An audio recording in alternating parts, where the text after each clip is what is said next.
Happy Sunday. Hope you've all been having a good weekend. Hello, Harry. Hello, Alex. Hello, El Tibago. Tibago says, Tibago is never late, nor is he early. He arrives precisely when he means to. Now you're getting it, Tibago. Now you're getting it. Welcome everyone. A couple of yes, sorry, I put the wrong scene up. Couple of things to say. I've upgraded my mic setup a bit. I've got a boom arm now, so the mic is like here, just out of shot horizontally. Same as Tofu has it on her stream and some other people. But I prefer it not being in shot in the camera, so it's just out of shot. But I'm hoping that might help with the sound. I still don't know how to fix the random popping that this mic does, but I'll try some other things for that. But at least you shouldn't be able to hear the keyboard and mouse as much. And slamming the botany books down on the table shouldn't be as much of a problem either. Obviously, if there is any problem with the sound, do let me know, because I have changed things. I also have new emotes on the way. There should be 4 new emotes for next week's streams, which will also be my stream anniversary. Or at least what I'm deciding to call my stream anniversary. My first ever stream was just a test. That was in July. And my first affiliate stream was in mid-September, but I sort of want to celebrate the first actual proper stream I did, so that's what I'm going for. So I'm going to say that next Saturday, so the 17th of August, is going to be my anniversary stream. I know a lot of people like to do incentives and stuff on their anniversary stream. I'm not really sure what I'd do. And I'm not sure many people would even participate, so I'm probably just going to have it be a normal stream, but we'll try and have it be somewhat special at least. Hello, Matcha Catcher. Thank you for redeeming first, as well as your flower of the day. I hope you are well. I know you've been very busy lately, so I hope whatever that is resolved. We are going to continue today with Filament. I can't guarantee I'll do a whole stream of it because it does seem to be very hard, and I did get very stuck on it last week. So I'm going to play it until I decide that I'm just not making any progress. And if that's not a whole stream's worth, then I will shift up to something else. I do have other things lined up. Including the games that I suggested on the Discord poll. It looks like at the moment people want to see both VVVVVV and Concrete Jungle equally. So I'll probably make those the next 2 things that I stream. In some order still to be determined. Probably VVVVV first. I don't know if there's a simpler way to say the name of that game. That's a very short game, so it'll only be 1 stream. It's a platformer. So I think a skilled gamer could probably beat it in an hour or 2, but you have to adjust for the Emma factor anytime there is platforming involved, so it may well take me a whole stream. And then Concrete Jungle will probably only be 1 stream as well. LT Bago says, subathon to buy Emma some programming socks. Emma already has programming socks. Emma is both a programmer and transfem. You can't not have programming socks. I'm not going to be wearing them on stream though, T-Bago.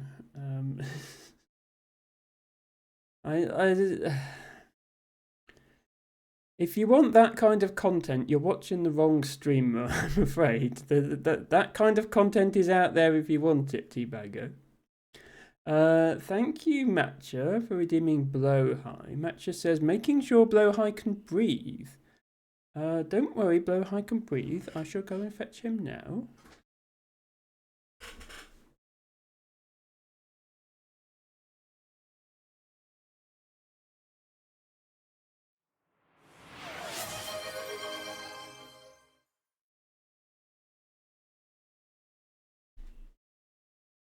Oh, we have another.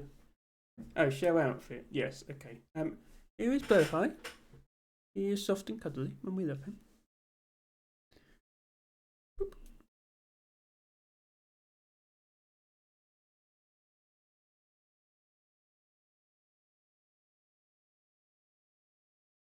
Here is my outfit. It has this green floral top, and the green doesn't quite match the other green. It's slightly off, but I think it's close enough. It actually looks closer in real life than it does on the camera. And spinny skirt, of course. LT Bago says there is no request to wear them on stream in regards to programming socks. Yeah, I don't think as a streamer you can have a donation incentive for a piece of clothing and then not wear that clothing on stream. I think that defeats the point. I think chat would be scammed if I were to do that, and I would not want to do that to my chat, would I now? Hello, Elfie. Welcome in. Thank you for redeeming a bluebell as your flower of the day. Tibago says scamathon. Yeah, well, exactly. Streamers have done this, and it is widely regarded as scamming. We cannot be having any of that here. Hello, Elfie. Hope you are well. Hope you're having a good weekend. It's quite warm again here. So I can't promise that I'll be holding the Blowhigh for the entire stream, but we'll certainly have a go. See how long we can put up with it. Or Blowhigh. Right. Just going to get filament set up. I have to make sure I don't knock the mic with Blowhigh now as well. We have additional obstacles. It's not easy being a streamer. Well, it's easy being a streamer except for the part where you have to hold a plushy shark. Right, this is supposed to be the scene with the game on, but does anyone else have this problem where you tell OBS to capture a particular window, and then when you restart it, it forgets what window you told it to capture? But here is filament. And here's the sound for filament.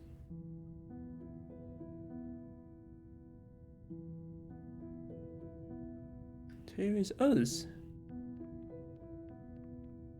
So I think the bit we did last time was here. Yes, I think we just completed this one at the end of last stream, after a lot of help from LT Bago, and that unlocked. Oh no, we'd done this one, and then that unlocked this one, and this was the really hard one that we got stuck on, and we ended up doing 4 out of the 5 levels. That's right. There are other areas available. With presumably other levels in them. So we can perhaps do a bit of exploring. If we get too stuck on any one area, then we can go to a different area. What is this? Can I interact?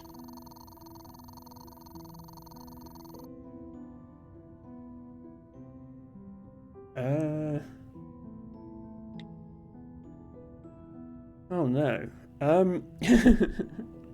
Okay, this appears to be we're playing this game on a computer in the game on a computer.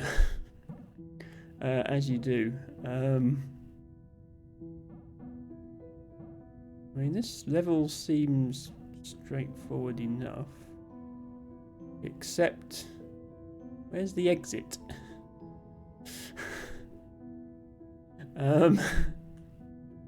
There's no way out. What's going on here? Maybe we have to figure something else out before we can solve that particular puzzle.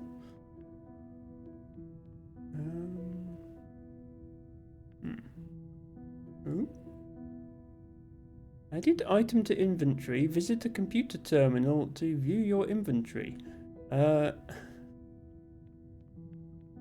Does this count as a computer terminal?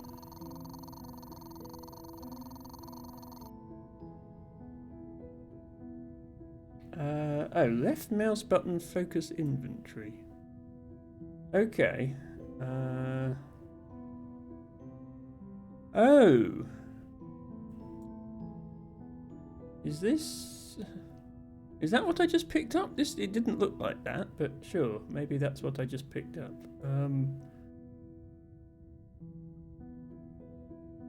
So is that showing me what I need to do on this screen?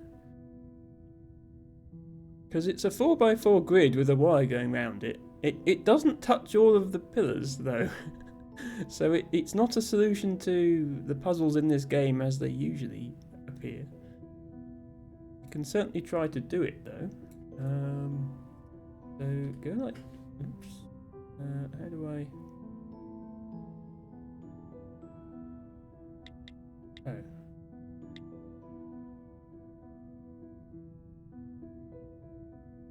I don't understand the controls of this. We've got left mouse button focus inventory, zoom, Q and E are previous and next, which don't do anything. That comes back in here. Sorry, my face cam is blocking all this. There are controls written in the corner.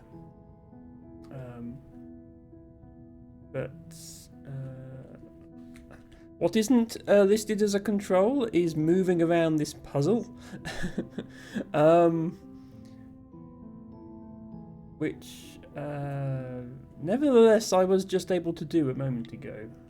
Yeah, now look, see, I can select this menu: removable storage, systems report, or voice recordings. I just selected removable storage.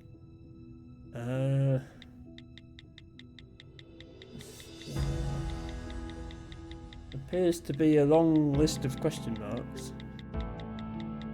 Okay, I thought this was a puzzle game about connecting wires to things, but it appears there's rather more to it than that. I'm scrolling down this very long list. Right, and we're back at the top again. Okay, there's also logs, which look equally cryptic. Multibango says, could do a subathon, but have typical VTuber rewards like face reveal, change model, commission new hairstyle, etc.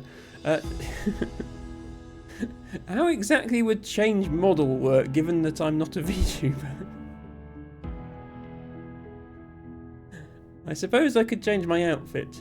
It's not quite the same as changing the model.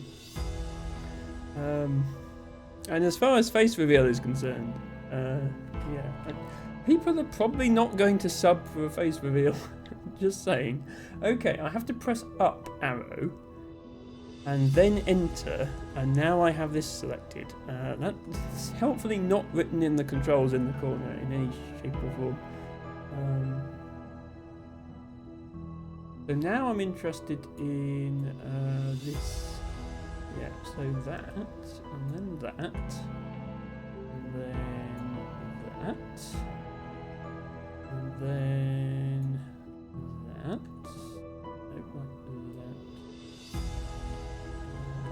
That way around.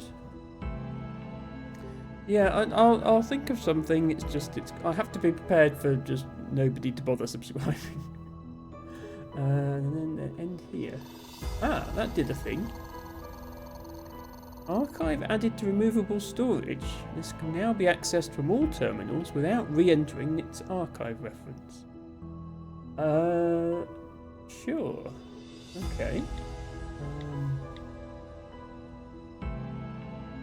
Royal Operative. The Filament Corporation is excited to inform you that your registration as a crew member is now complete. You have been instated as a technician aboard the Alabaster research vessel. In order to boost morale and make the lives of our operatives more efficient, the Filament Corporation provides its employees with vibrant, colour-coded equipment, jumpsuits, and names. Your assigned colour is purple. Your assigned name is Aubergine. I mean, I won't argue with being assigned purple. That's my favourite colour. Hello, Ren. Welcome in. Thank you for redeeming your flower of the day. LT Bagger says, I'm just an ideas man. I can't be expected to think of the practicalities of them. Indeed, yes. Well, that's yeah. I'm not a big enough streamer to have these subathons that other streamers have. I think is the issue. But I'll think of something. I want my stream anniversary to be special in some way. It is important to remember that TFC guidelines require the mandatory use of your new moniker in all areas of your new workplace, including, but not limited to, all forms of written or verbal communication, any self-referential materials such as logs or diaries, and all forms of identification. Failing to adhere to these guidelines may result in severe disciplinary action. Welcome aboard. Okay, so if you work for these people, you have to change your name to Aubergine. Yeah, and then everybody is known by these colour-related names. I'm not going to read all of these on stream, I don't think, but yeah, there's like, I guess this is the backstory of the game. Hello, Sarah with stars. Sarah asks, how's my lovely Emma today? Emma is in quite a lot of pain because Emma had a tooth extracted last week, and it's still, I was hoping it would have worn off by now, but it's still really sore. I've been taking painkillers all day. But I'm okay. We had some successful streams Friday and yesterday. We did Slime Rancher on Friday. I don't know if you've ever played that, Sarah.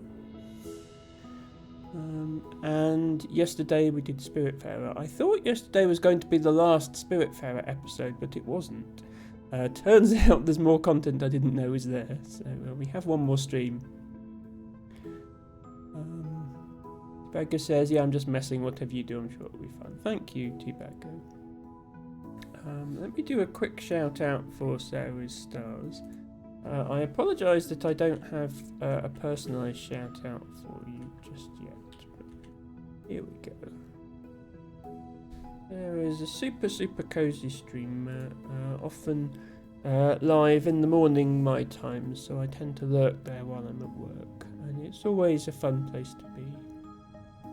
Hello, Izzy. Thank you for redeeming your flower of the day, which is a daisy. That's very nice. T-Bago says, adding Aubergine to my name. T-Bago, your name is getting too long. Okay, you're gonna have to start taking things out. It's getting too long.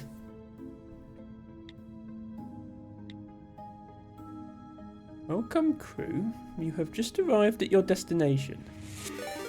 Filament Corporation research has shown that crew members function more effectively when they can reference 24-hour time periods in the format of named days. Today is Wednesday. Following days continue sequentially, looping every 7 days. I think that's already been invented. I'm just saying, I don't think that's new. Thank you so much for the 2 follows that just came in. Viewers of It's Practical Magic, I think, a bit on account of she's just given me a shout out. Thank you so much, It's Practical Magic. who is, I guess, in the middle of a stream. And thank you to both of my new followers. I do have anonymous followers on. Where if either of you are in chat, we're playing a game called Filament. It is a puzzle game.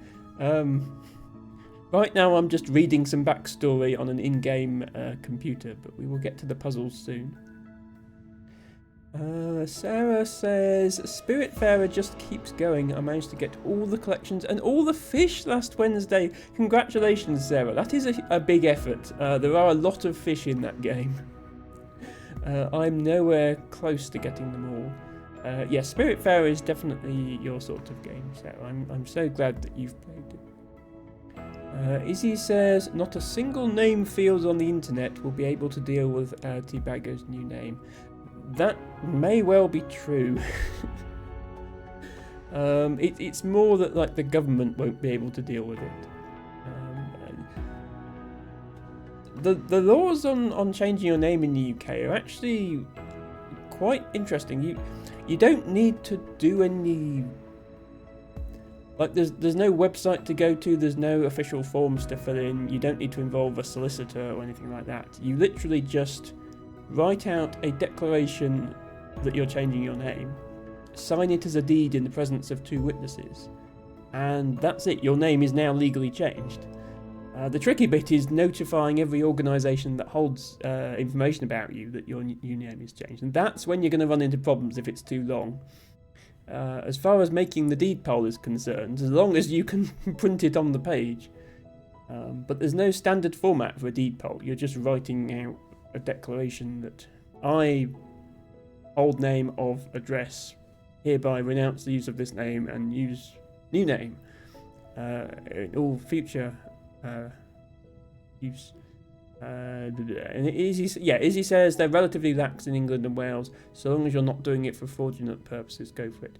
I mean, yeah, so once you've changed your name, you immediately have to tell your bank, HMRC, the Passport Office, the DVLA, and so on. And you are guilty of fraud if you don't tell them, if you continue making financial transactions in your old name after you've legally changed it. So, yeah, it is obviously important to be aware of that, but legally the actual process of changing it is just... Yeah,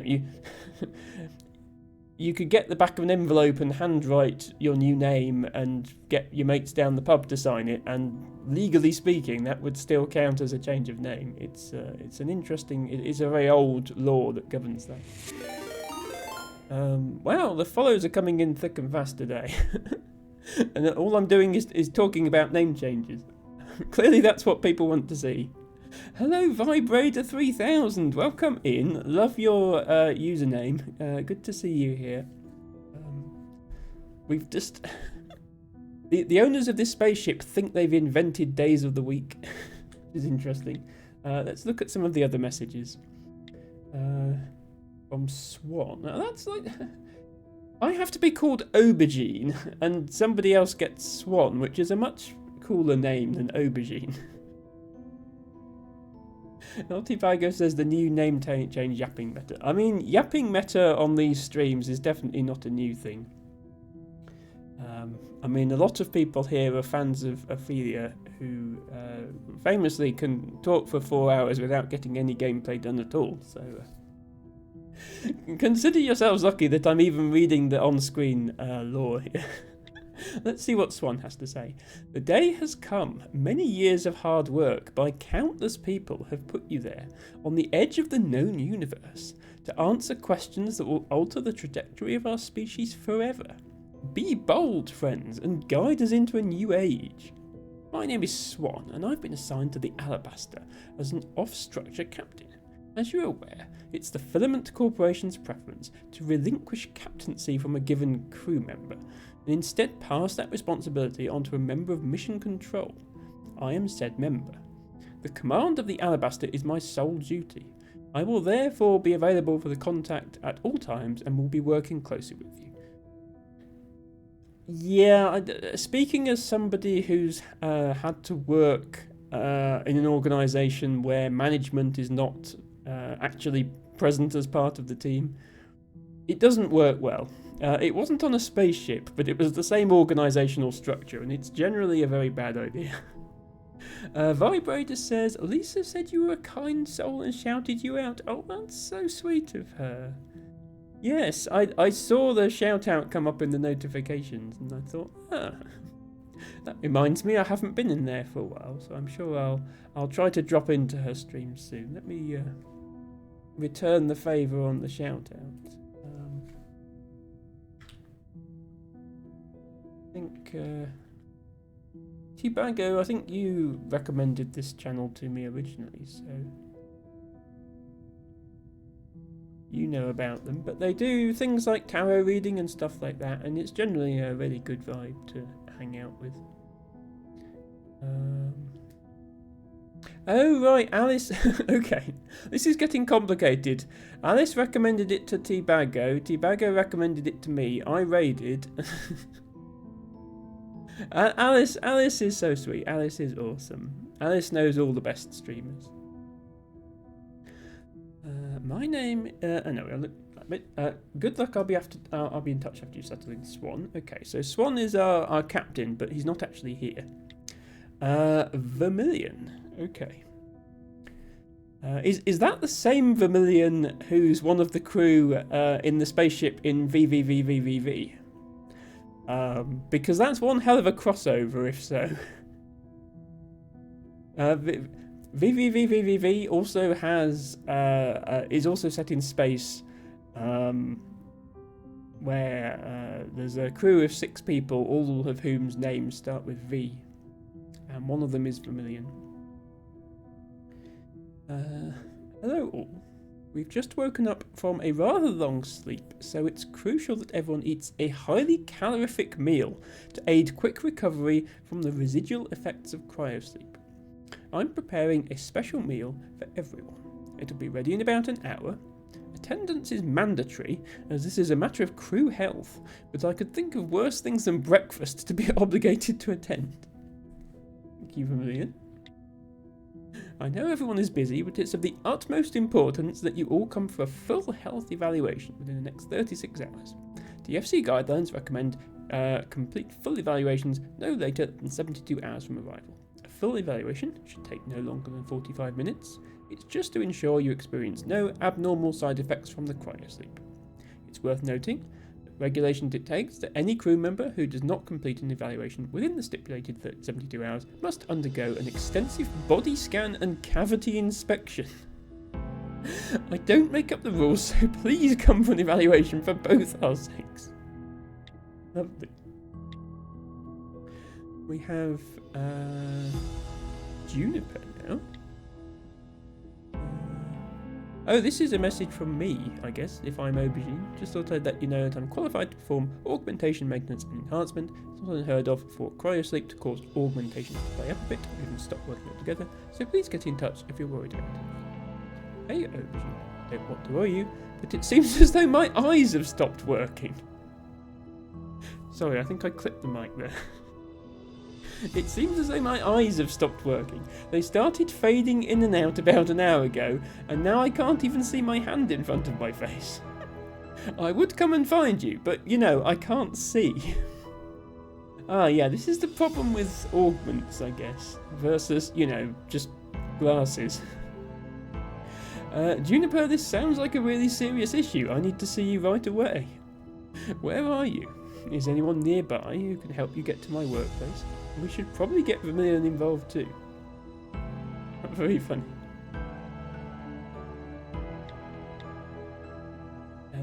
Oh, and another response to the same message. I just wanted to say, thanks for taking a look at my hands this morning. They feel way better. It only took a few hours for the movement to come back fully. Now it's almost as good as new. Anyway, I hope the cactus is payment enough. Just remember to water it sometimes. Okay. So this guy is basically like a doctor, but for augments rather than actual medical issues, perhaps. Okay, we have a guy called Marmalade now.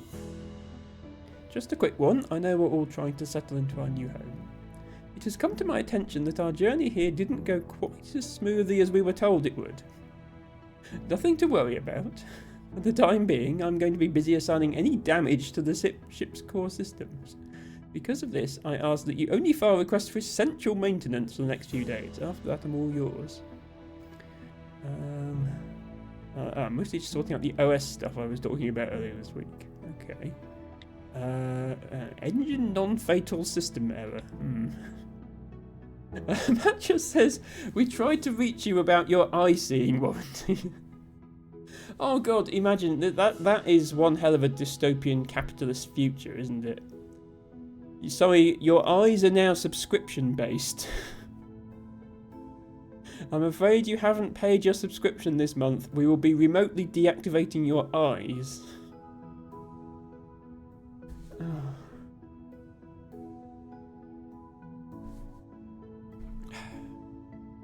I can't really hate on subscription-based service models as a streamer, but yeah, let's hope the world never ends up that way.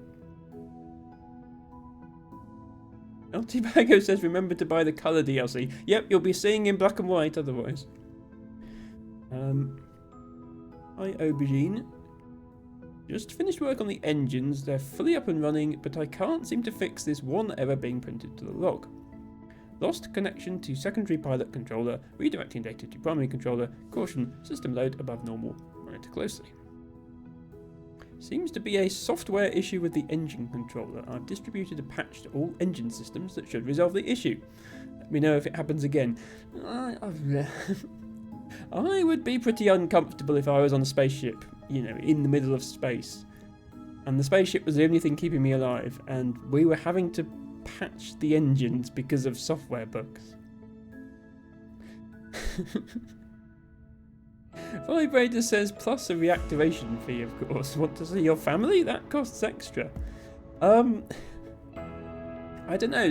Some people have family members that they might pay extra not to be able to see.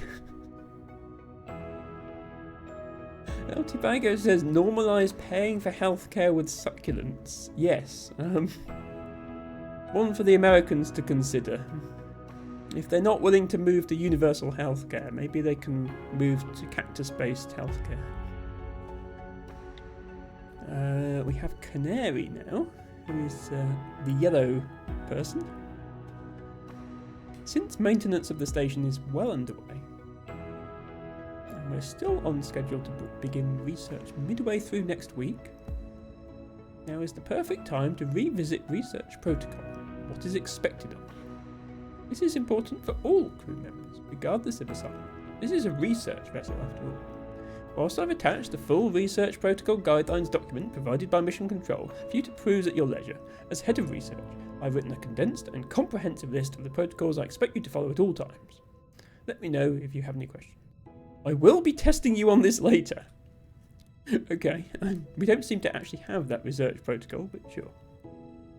Hello Nespa, thank you for redeeming Scarlet Pimpernel as your flower of the day. Happy Sunday, I hope things are going well for you. Nespa is here to say that universal healthcare does technically exist in the States, but also as a Canadian working in the universal healthcare system, it sucks. I mean, yes and no. The American healthcare system sucks. It's not really universal in any meaningful sense. Universal healthcare systems can suck. The UK one certainly has its problems at the moment compared to those in some other countries. But it is pretty much always better than not having one, which is the alternative. So, yes. But hello, Nespa. Welcome in. Let me do a quick shout out for you. Nespa is an awesome, awesome streamer. If anybody here is not already following Nespa, you need to, okay? If you're willing to put up with me, then Nespa will be a breath of fresh air because her streams are so amazing. So well put together, so much self-care, so much true gaming skill. Look, if Nespa ever doubts her skill, we just need to show her the pinball stream again, where she rescued Pauline 3 times. Such big words, says Nespa. We know all the words here.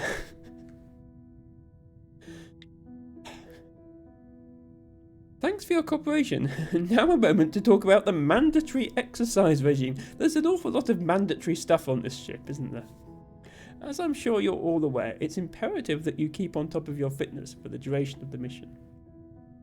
This will help maintain all aspects of your physical and mental health, not to mention make my job easier. You're obligated to do 2 hours of exercise a day over 2 separate sessions of an hour each. I'm fairly flexible when it comes to the exercise you enjoy doing, but if you'd like more guidance, I'm more than happy to help. All exercise sessions have to be recorded and sent to headquarters. Vermilion.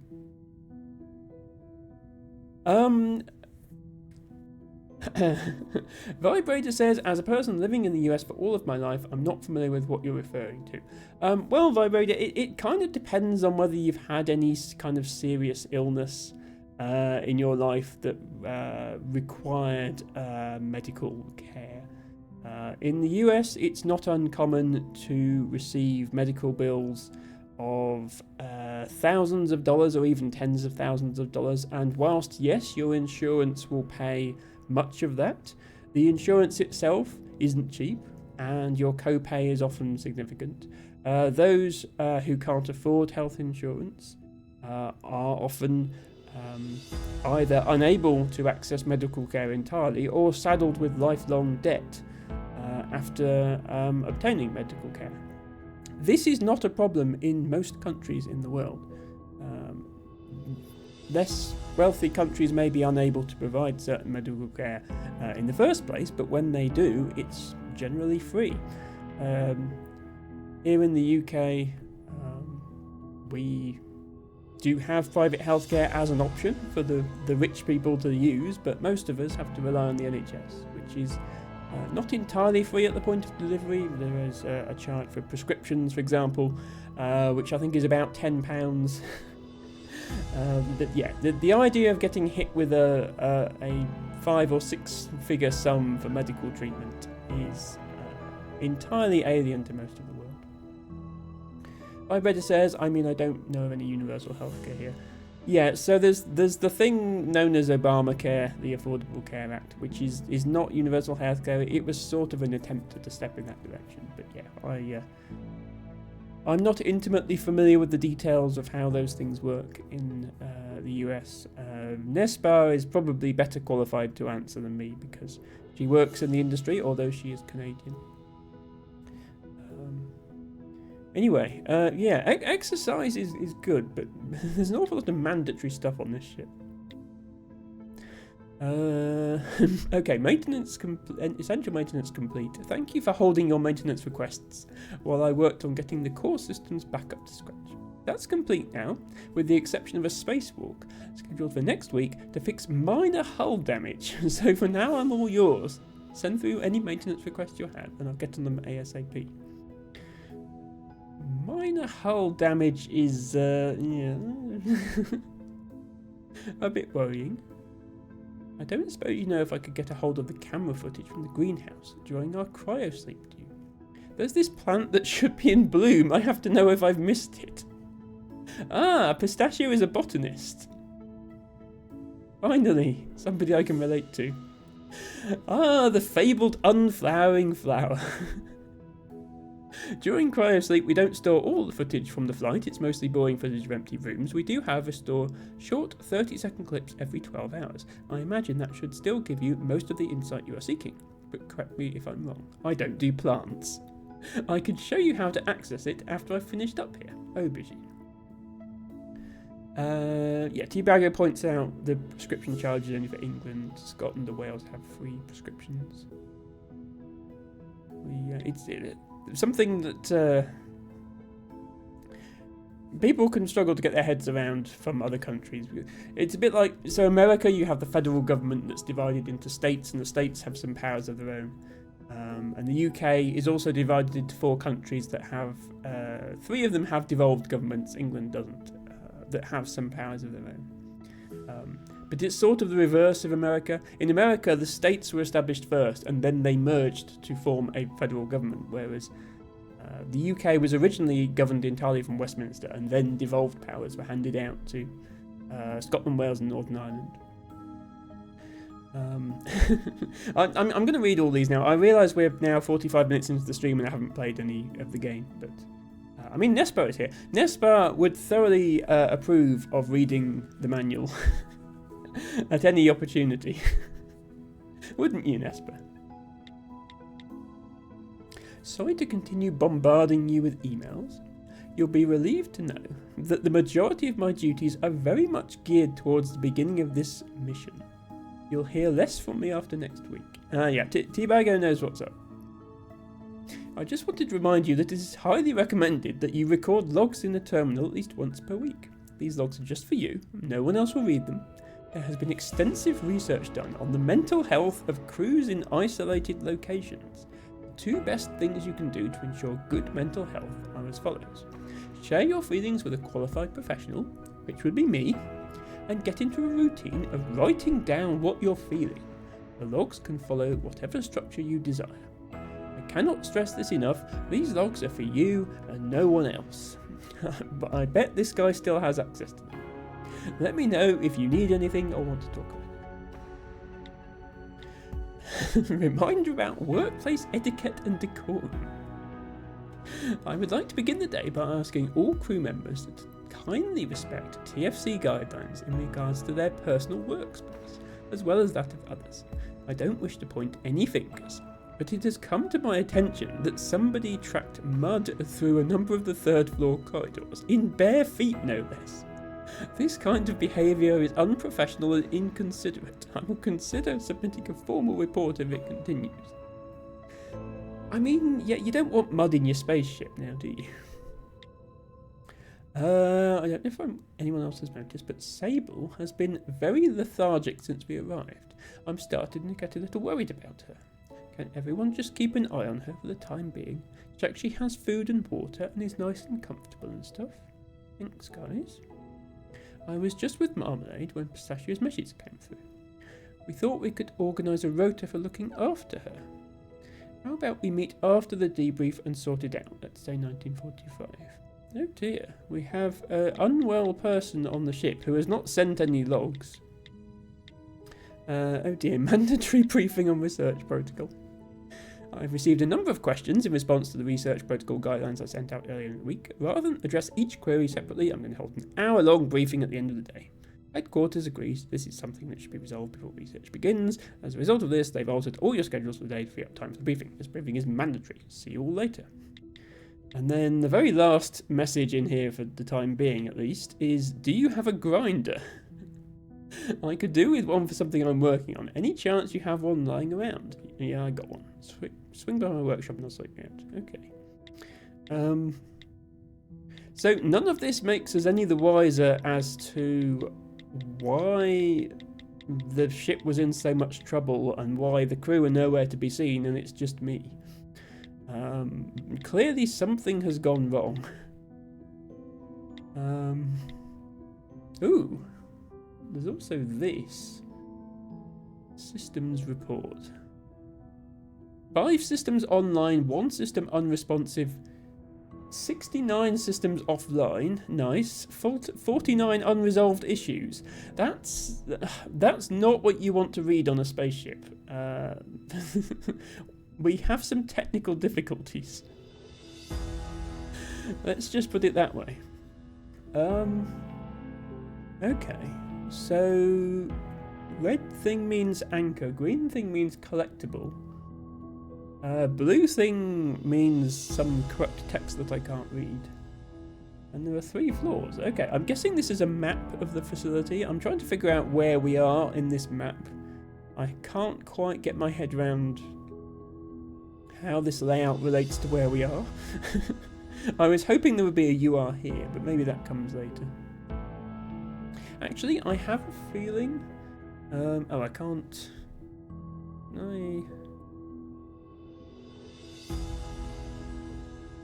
Cursor. No. The capture cursor option in OBS just doesn't work. I'm trying to point to where I think the I think we are. You'll notice there's 3 anchors that are filled in solid red. I think those are the puzzles that we've solved. And I think of those 3, the lowest one, I think that's the room we were just in. So I think it is a map, and I think, yeah. If so, there's a lot of puzzles, because we've solved like 20 or 30 puzzles already. And yeah, there's quite a lot to go. So this is a big game. Nespar says mud. After all the dusting and vacuuming I've done today. T-Bago says, want to come do mine too? And Nespar says, kindly. Anyway, yeah, I think we've done enough reading for the moment. We've established that this ship has some problems. Yeah, look, here's all the colours. So these must relate to each of the crew members, and the purple, I think, is me. And then there's all these other colours, but none of them are anywhere to be seen. Can I run? Oh, I can run if I press shift. Okay, that's good to know.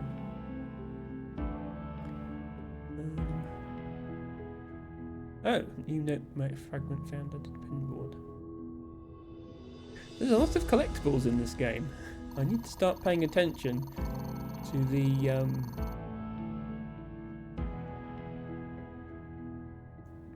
environment. I originally assumed it was just sort of a nice backdrop for the puzzles, but it seems like there's proper lore to it. This card has a number on it. I don't know how significant that number is. It doesn't seem to relate to the puzzle on screen. Treat this card like physical grams. Lost or stolen gift cards cannot be replaced under any circumstances. Redeem at any GNU Pangea store. Gift cards cannot be exchanged for grams or store credit. The balance of this card will expire 1 year after purchase. Okay, it does appear to be just a gift card. Gift cards in space, whatever next. Hello, Last Rosie, welcome in. You've just missed half an hour of reading text in-game, and we're actually about to do a puzzle. When revisiting an anchor, you can select which level you would like to begin with here. Okay. Well, I've solved the first 4 already. I don't see any reason to go back to them, especially given how hard they were. So I'm going to go to the 5th one. This one I haven't solved. So yeah, this is the actual game again now. So in the game, you're this little light bulb thing, and you have a cable attached to you, which you can wrap around pillars. And when the cable is touching pillars, pillars light up.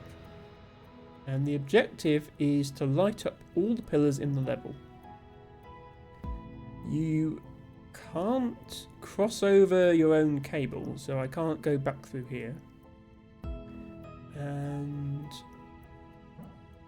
so yeah, the trick is coming up with a path that works given all these obstacles. Rosie says, I came out to my aunt and she donated $100 to my fundraiser for laser hair removal. Oh, that's so sweet, Rosie. I'm so glad to hear that. So nice of her. I'm so glad things are working out well for you. Okay, this bit here is a door. How to open door? I think... Ah, yeah, lighting up that one will open that door. And lighting up this one will open that door. Okay. Now, what does that mean? I really have no idea. That lets you through there. I'm not sure why you'd want to go through there. If you've touched this already and you're trying to go through here, you've probably made a dead end for yourself.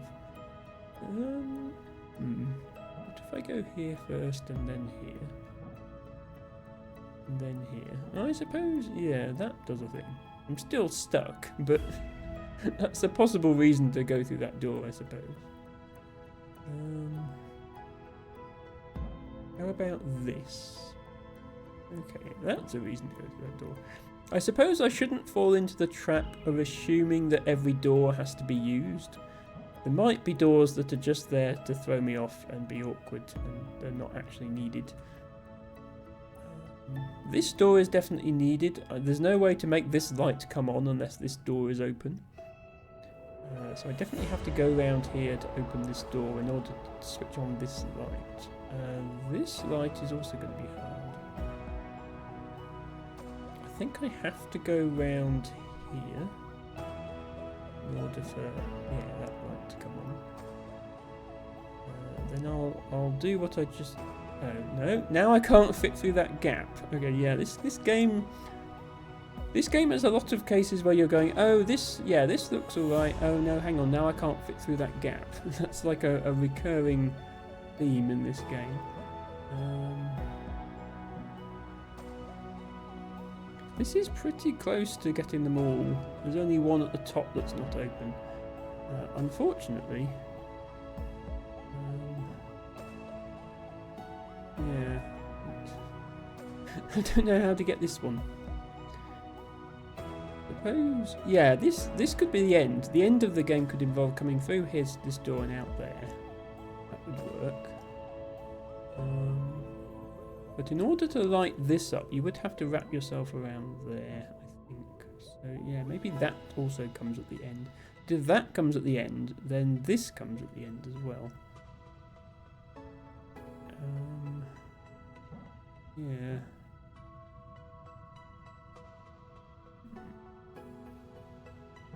What if I were to go all the way back here to start? And then, oh no, now I can't fit round that pillar, so that's not the solution.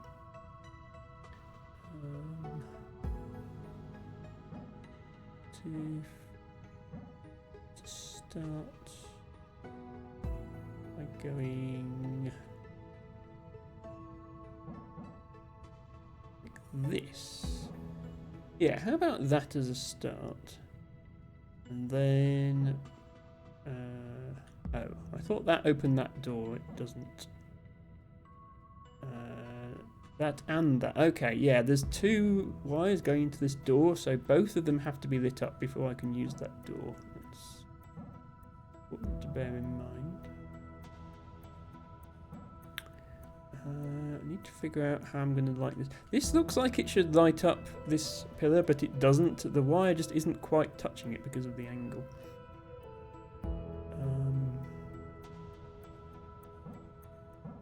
Can't go here yet because that's not open. I could go here and then here. No, I need to think about how I'm going to light this one up.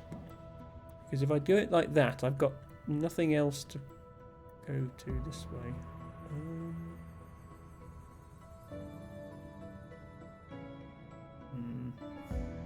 Yeah, maybe this start doesn't actually work because this pillar isn't lit up. Maybe if I do this first. No, then you can't go around that one. Okay, so maybe we have to go around that one first as well.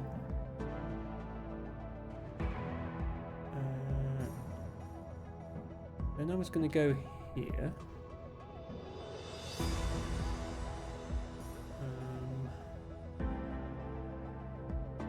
Can I now get around this one? Okay, now I can get around that one.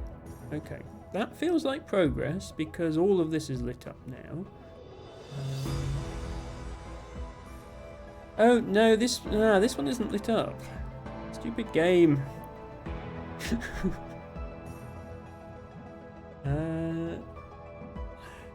Yeah, you have to go this side of this one to light it up. If you go this side, you see it's not lit up now. Even if I go like that, it's not lit up. It's not enough of an angle.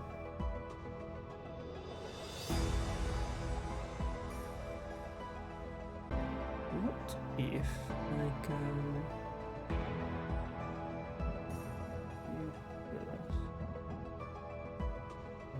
Is it? It's not a hidden thing to wrap round in the corner somewhere, is it?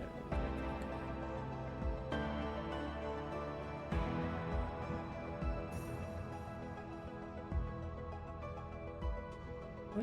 Do I have any other option other than going to this one that keeps this one lit? If I go here, this can't be right because now that middle post can't be wrapped around. if I go here or here, this one isn't switched on. So this is the only way I have that right-hand light actually switched on. Then I can go here. So I almost feel like this bit is forced. It's like the only possible way to have those lights be on. Oh, and I can't fit through there either. What I was hoping is I could use this to unlock that door and then slip through here. Apparently I can't, which is annoying. I can do that. Then I need to do... Oh, I haven't done this one yet. Hang on. Go back and do this one. Ah, right, yeah, now I have the problem of see, the door is open now, but I can't get to the door because that shuts. Okay. I think when I was here, I needed to get this one as well.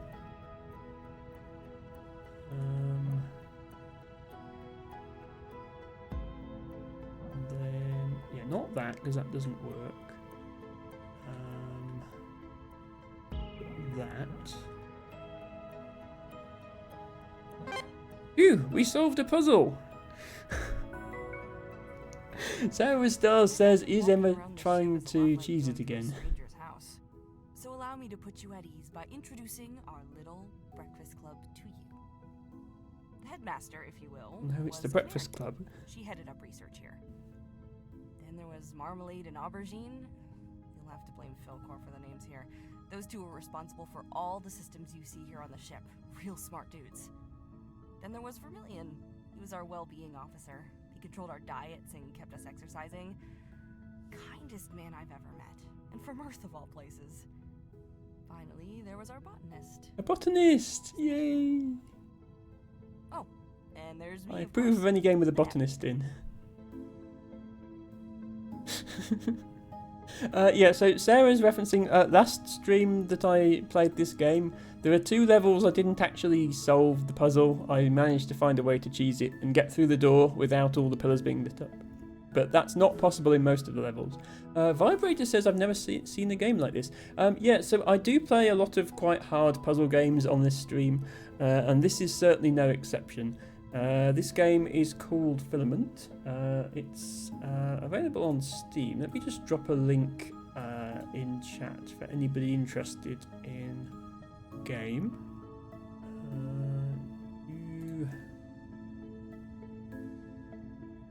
Filament. Not currently on sale, so I'd recommend waiting for a sale if you did want to play it. Yeah, the blurb for the game even says that it's challenging cable-based puzzles and that it has a hint system, or now with hint system for those ultra-tricky puzzles. So I guess they were kind of forced to add one. But yeah, I've played a lot of sort of hard puzzle games. I play casual puzzle games as well, but things like The Witness, Monsters Expedition, Cosmic Express. And this, which was a request from a viewer. I have a thing for 3,000 channel points you can redeem. A request for any game you like, doesn't have to be a puzzle game. Matcha, I actually have a quote system now. I added it to the bot. So you can use exclamation mark quote add to add a quote, same as you do on the Stream Elements bot. If you want to start saving my quotes. What is this? Ah, it's another card for the archive. Well, I won't go and read any more archives just now because we already did quite a lot of reading, but I'll bear that in mind for the future. Yeah, so this was one of the first puzzles we solved, that one there. Then we came in here and solved this one. Then we came over here. And yeah, got stuck on that one. And that's why we had to look somewhere else. I've just realised there's a thing here.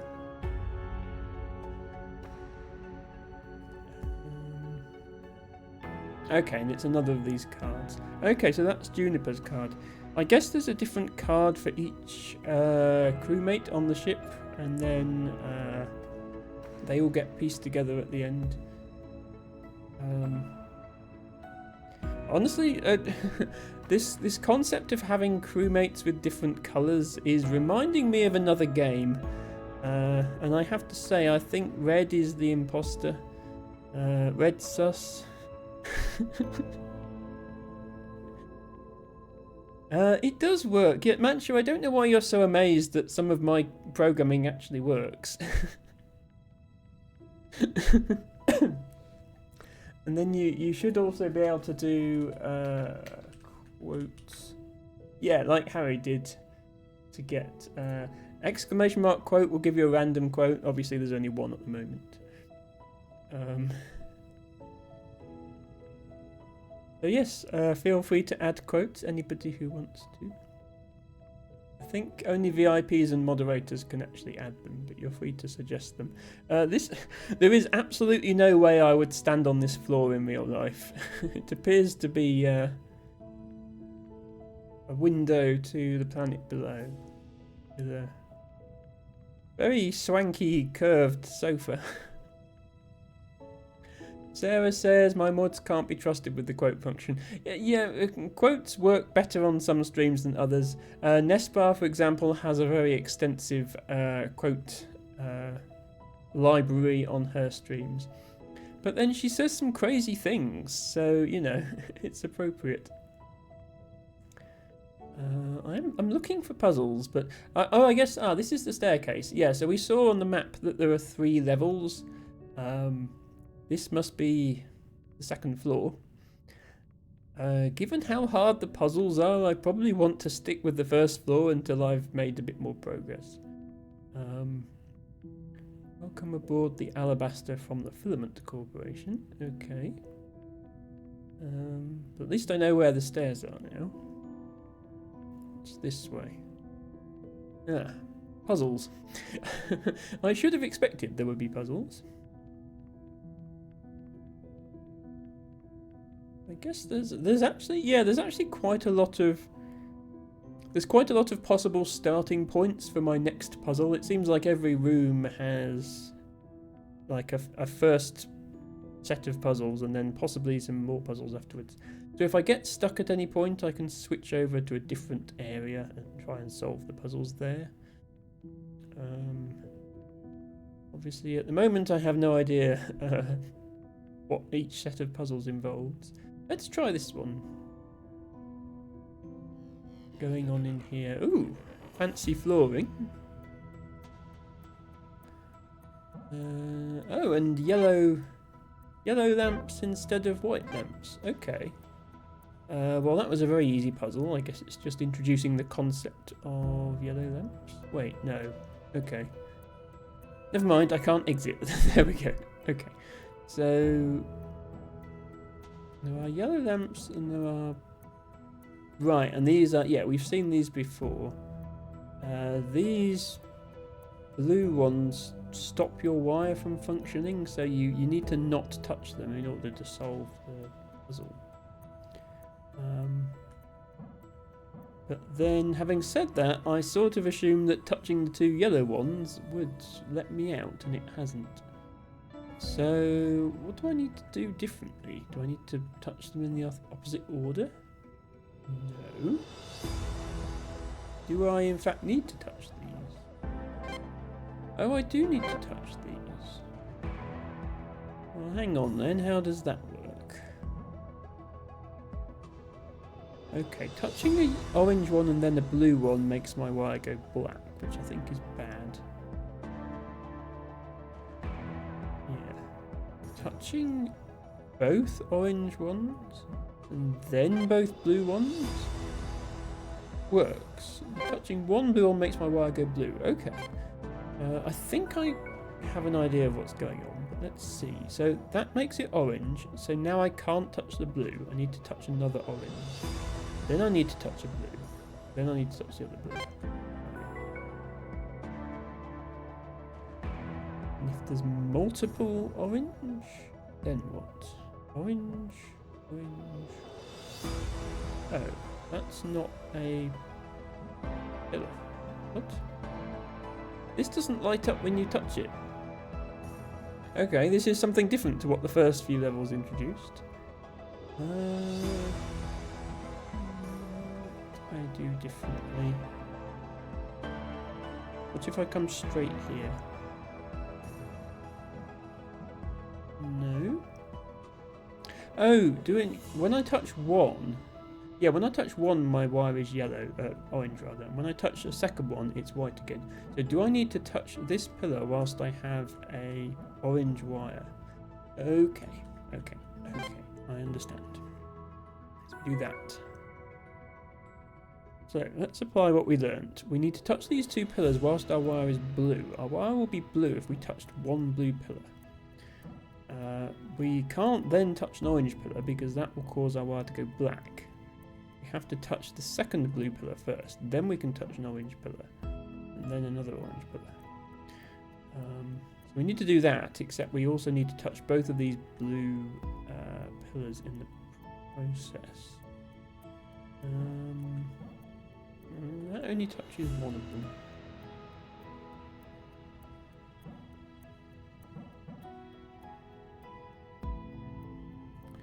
This is weird, actually.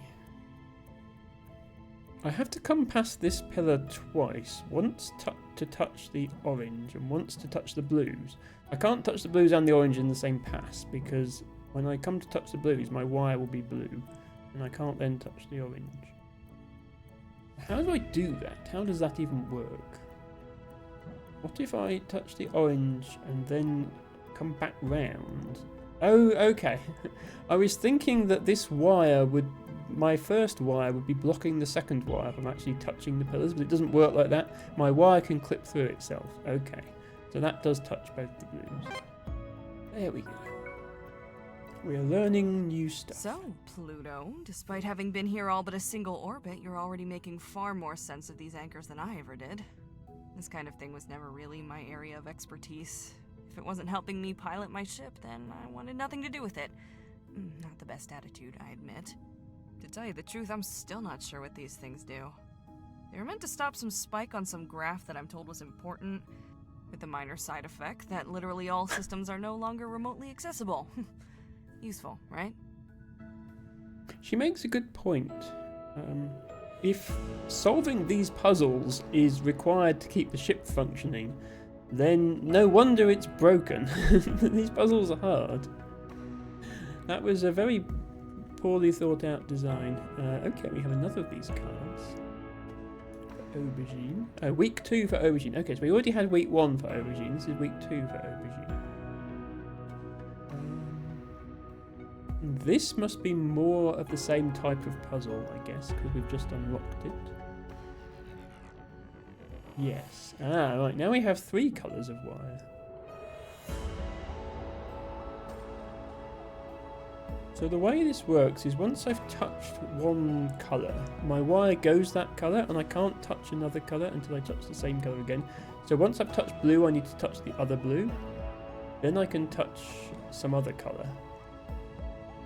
And then I can go and touch the third colour. Which colour do I want to touch first? Is touching pink first even an option? Can you get back round here? No.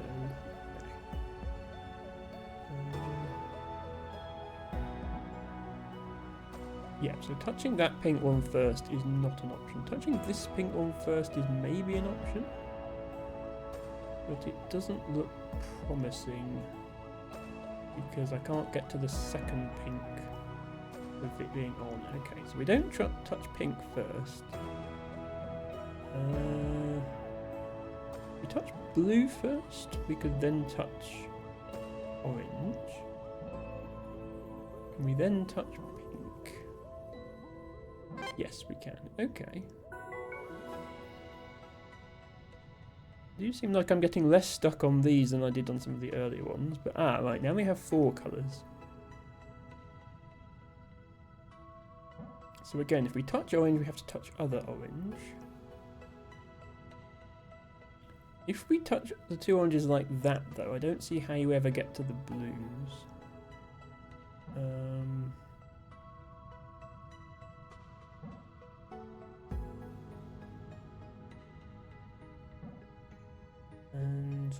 Yeah, touching the two pinks is awkward as well on account of the green is in the way. So you'd need to do something like that. This works to touch the two pinks and the two greens. The only question is now, how do I do this last bit? There is a pillar here that I can wind round if I have to. But doesn't... I can actually touch them all, but now I'm trapped. I can't exit because there's a wire in the way. So let's back that up a bit. Maybe I do indeed have to solve this section first.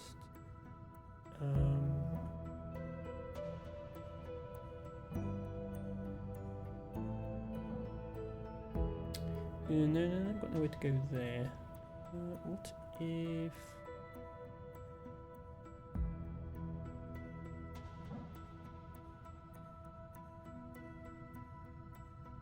Yeah, no, if I start like this, there's no way I'm ever coming back to touch that blue. And if I start like this, there's no way I'm ever coming back to touch that orange. Implies I do actually need to go over here first. Maybe I do green, then the orange and blue, and then pink at the end? Would that be a thing? Then blue, blue, orange, loop back round, touch other orange, loop back round. Yeah, because I didn't use that loop to do the pinks, it's available now.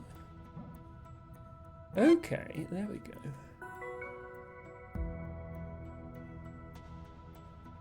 Hooray.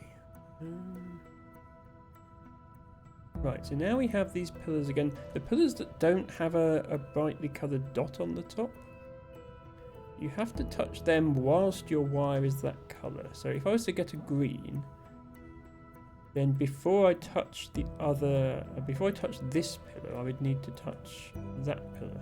This one I'm standing next to here needs to be in the middle of the other two. That's what it means. El Tibago says, I get to go have a conversation about medication in the morning. Should be interesting. Oh, well, I hope it goes okay, El Tibago. I'll be thinking of you. Right, this is the only two that have blue on them, so that works for blue. I need to touch this orange before I touch this orange, which doesn't quite seem to be working how I want it to. Thank you, Harry. Yes, hugs to El Tibago.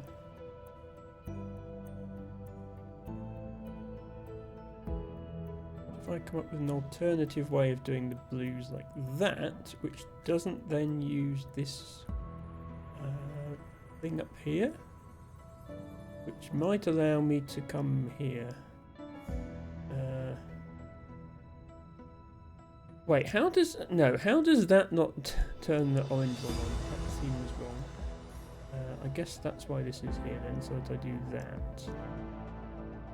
No, it's still not on. What? How do you turn this thing on? Like that? Oh, no, I have to not go through here first. Oh, hang on. Oh, maybe I go here first. Yeah, I go there first. Okay. Then, now I've just got the greens. So I need to touch this green first, then this green, then this green. Okay. I did it. Phew. Oh, this is not. Oh, this is just your regular old white one. Yeah, so does this not work? Yeah, this doesn't work if your wire is any kind of colour. I have to touch this one whilst my wire is white. So I have to touch the two red ones, one after the other. And I have to touch all three blues, starting with either this one or the other on the other side, and ending with its opposite number. That completely locks me out of touching that green one though, so that's not right.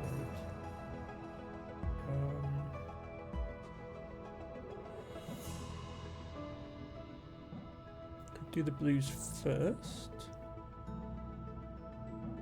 No, that still locks me out of green. Do I have to do green before blue then? I don't like doing green first because look how many there are. It feels like you've got to go everywhere.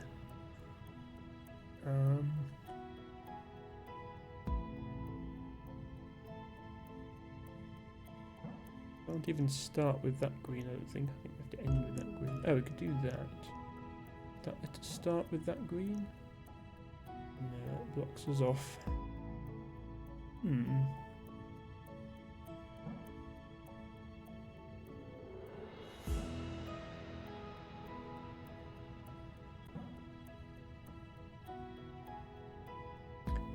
Having my doubts about starting with green.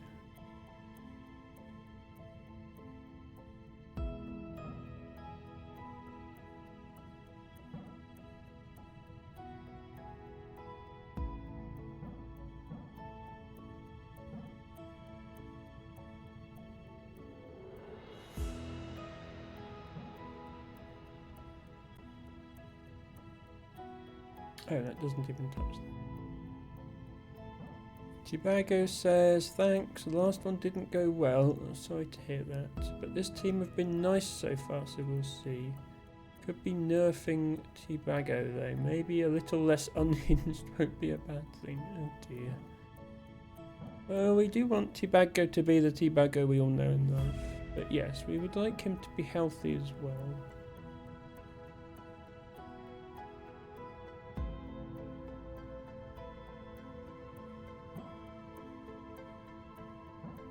If I do that.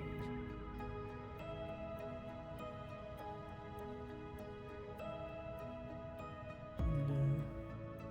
Thinking, is there any way I get round this to light it up and then still have space to come around this blue later? But I don't really see how. This doesn't work to go with the white first either, because then the blue is blocked off.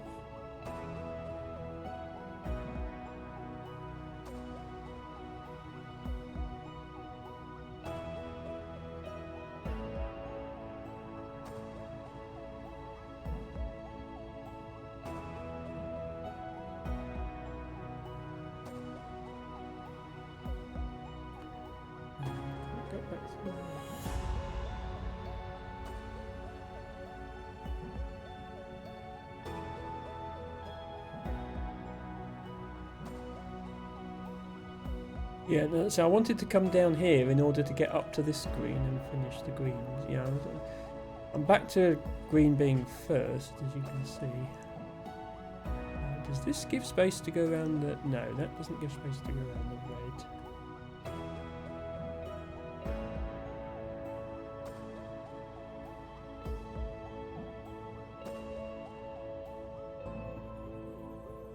This is promising, except I've missed a green.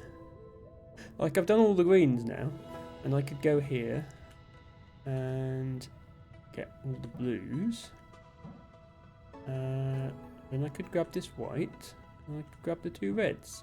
Look how close this is to being a solution. I've literally got everything except this one bloody green. This must be close. What do I do differently to hit that green, though?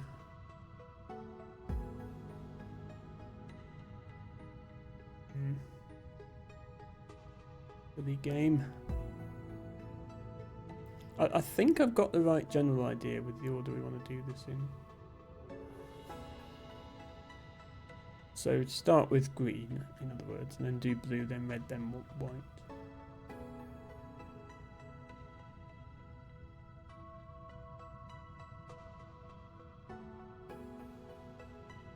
So close yet so far, says Debago. Well, quite.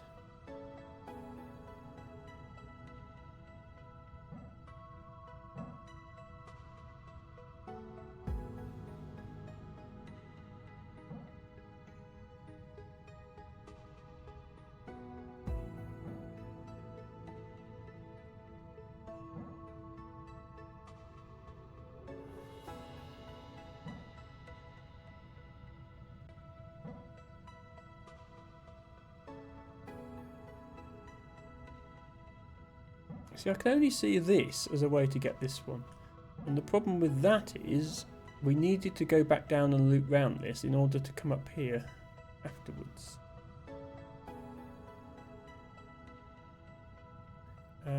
What if we do that? That make it better? And then that.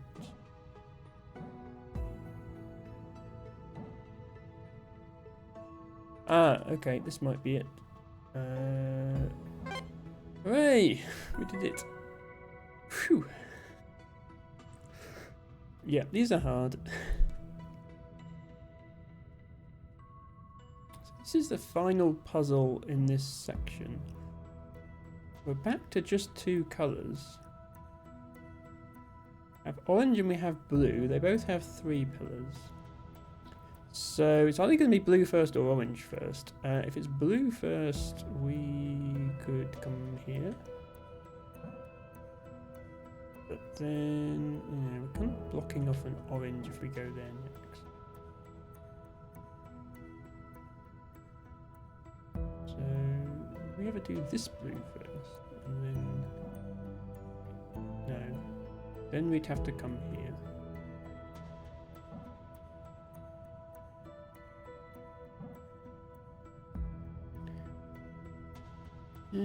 Yeah, the more I think about it, the more blue first looks like a bad idea.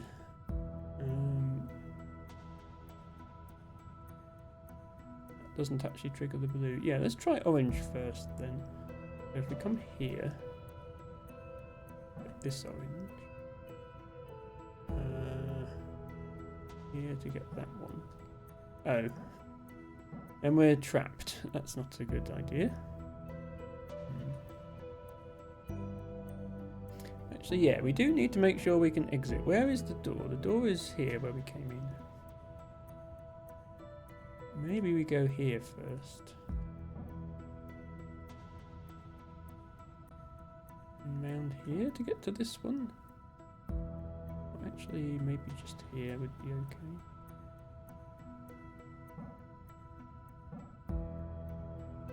Actually, no, it wouldn't.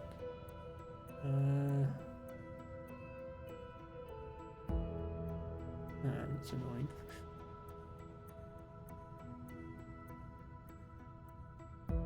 Maybe here next? No. Maybe round there? No, that doesn't work.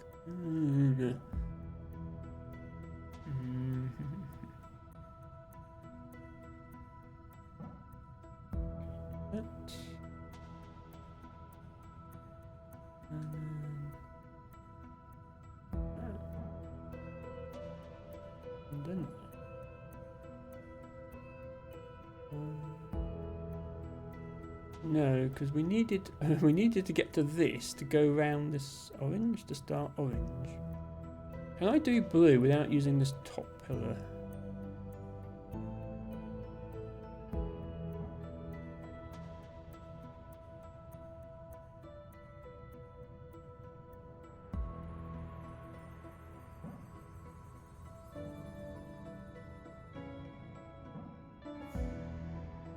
Still open? Okay, that's still open.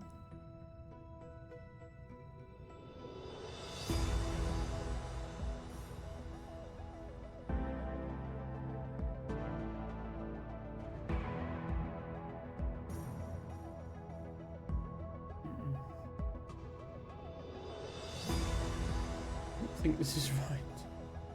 I had this idea of going all the way around here now to get the final blue. That's not actually going to work.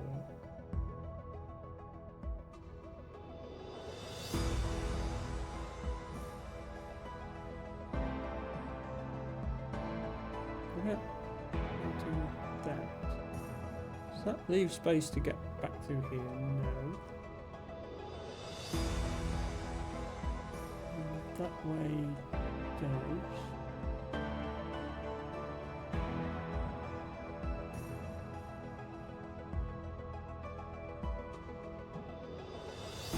Nice if there's blue in that corner, but there is not.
Yeah, I might have to come back to this one. Don't know.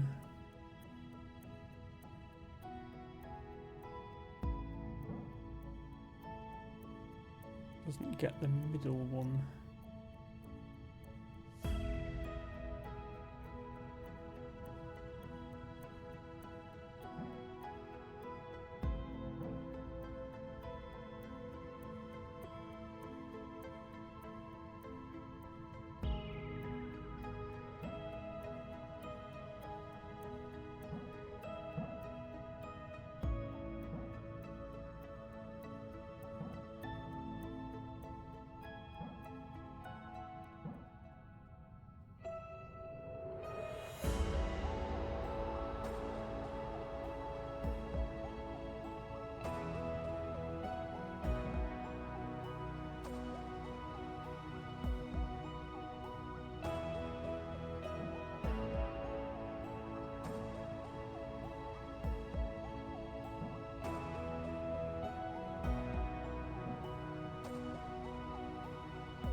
Is close. That completes it, but I can't get back. And this, the fact that this pillar is still free doesn't help me get back after completing it. Basically, I'd need to do what I just did, but without using this pillar, in order to have something left to loop around at the end.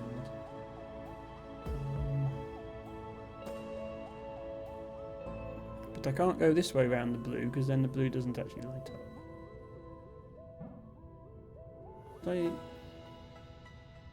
I established this doesn't let you get through. Yeah, so I can't use that pillar instead.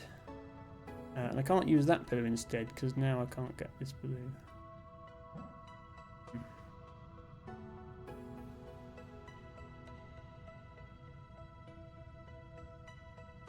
That also doesn't leave that open. Yeah, that's weird that that's so close, and yet I'm pretty sure it's impossible if you use that here. Doesn't make best use of this pillar either, because it's not using this pillar for anything. I feel like that pillar needs to be used in the solution somewhere. But yeah, there's no way to touch this one now.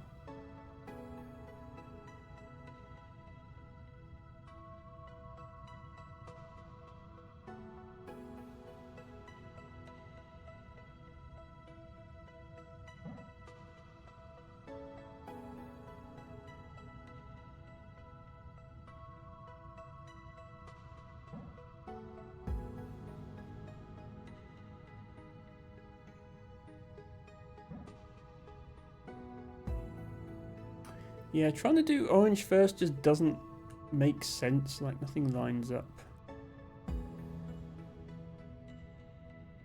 Don't think it's that.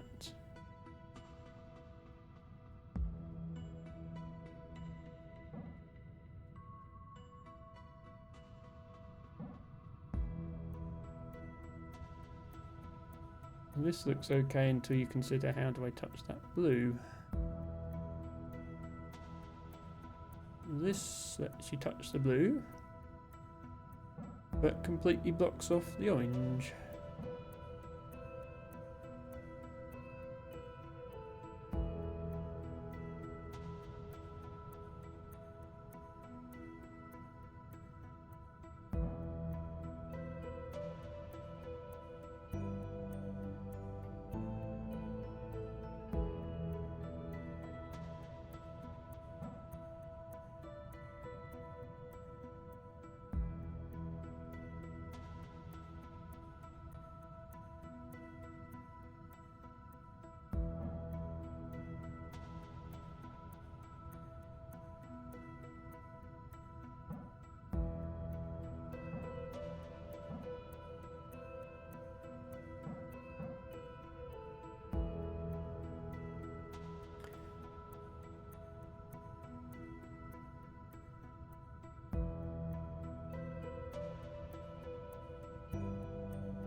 coming back to this, but without being able to complete the level.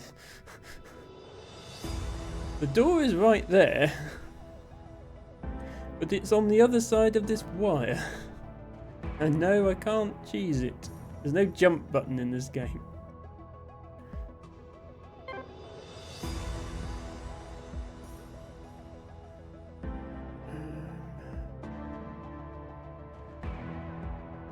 Requires leaving this pillar free.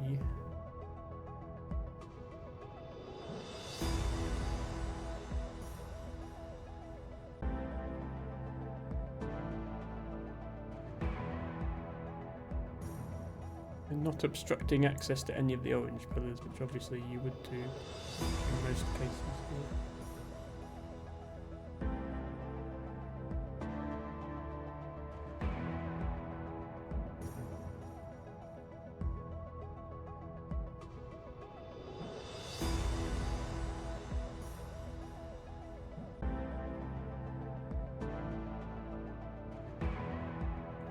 This is also close.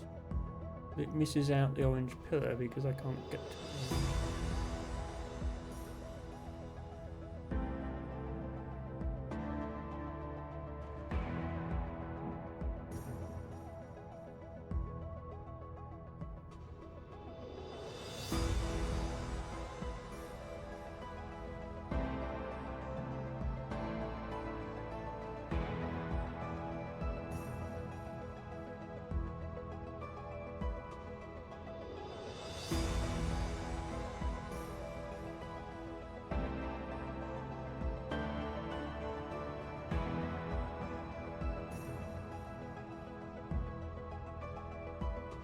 Okay.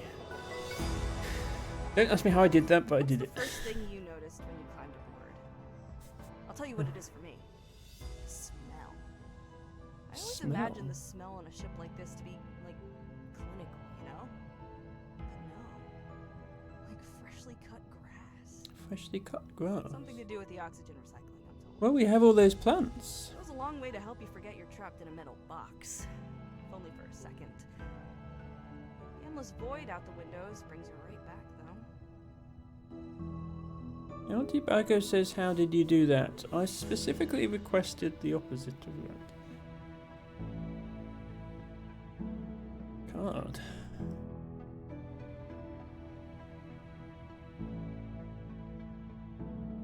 Puzzles.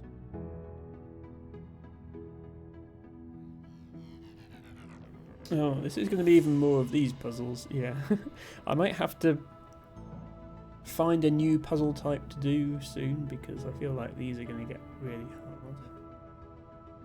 So this has 6 white ones and 2 blue ones, so the 2 blue ones need to be taken together basically, and the other ones can be done in any order.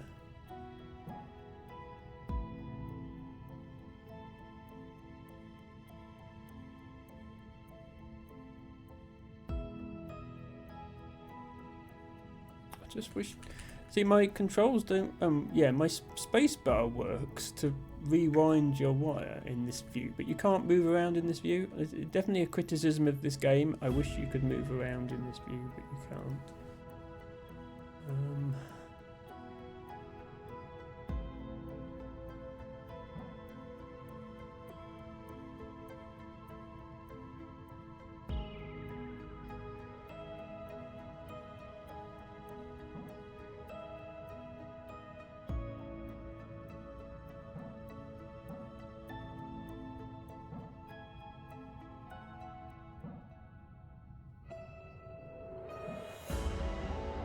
Works for lighting up the 2 blue ones.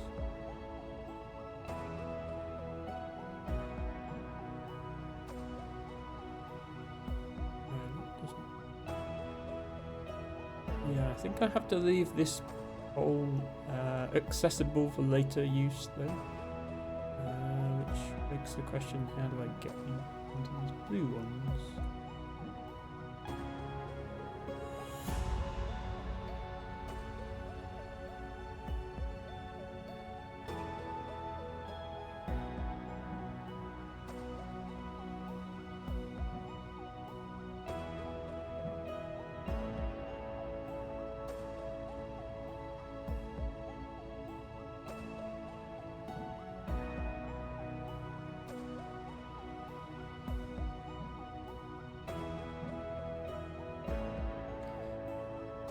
that looks very promising, except this is now blocked, so that makes it the level impossible.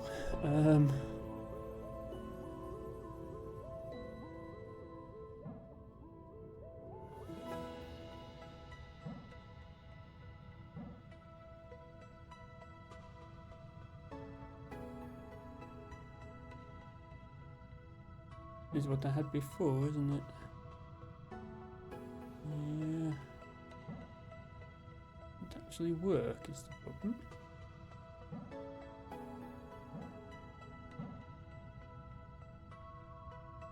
Okay, there we go.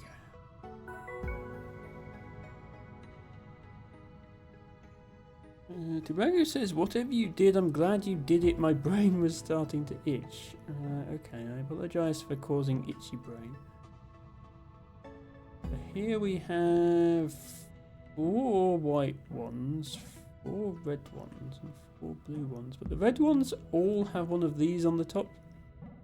So rather than being like the blues, you have to get one of these two first, then get the middle ones, this one and this one, then get the other one with a square on it. The red ones, I think you just have to get in pairs. That's different. I try to get all the blues first by doing that. I could then get a pair of reds. I don't know how I'd ever get this red though. Maybe you would get both reds. I don't know.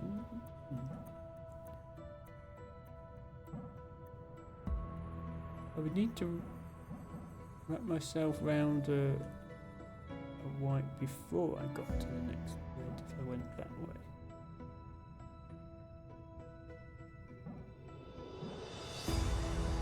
Doesn't work either. Oh, that works. Maybe that's... No, but now I have nowhere to go.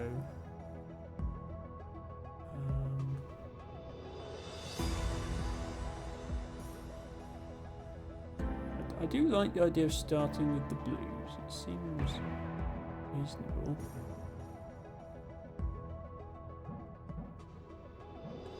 Touch those 2 reds at the same time.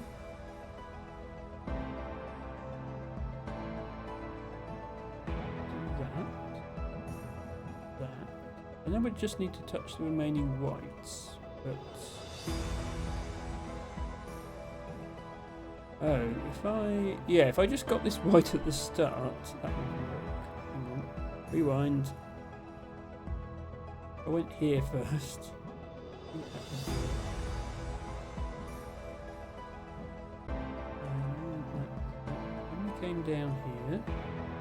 Hello, Captain Mangles. Welcome in. Happy Sunday. Hope you're doing well. It's going okay. We're playing a very difficult puzzle game called Filament. And we are making some progress today. There we go, we've just solved another puzzle. More progress than we made last time, I think. So, all in all, it's going alright. I'm in quite a lot of pain. Again, I'm going to have to take a break soon to take some painkillers. Apart from that, it's going not too bad.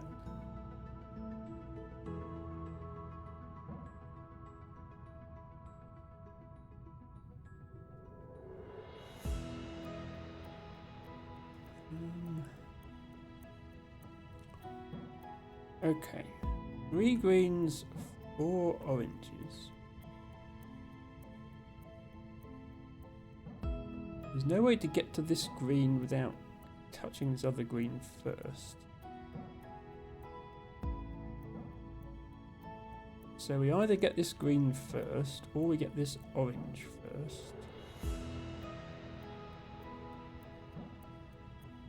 Get this orange first. I think we sort of shut ourselves out of getting this green because the Y goes too close there. There's a way to not have that happen.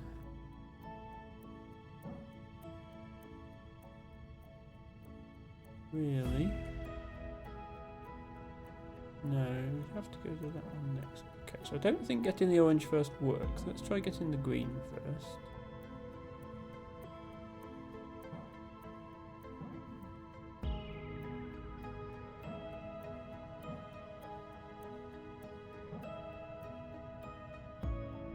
Now, we'd have to go here now. Is this... this is wrong. I'm just going to test if there's still space to loop around this orange. No, there isn't. Okay. Right, that's a problem. That leaves space, but it also means it doesn't work.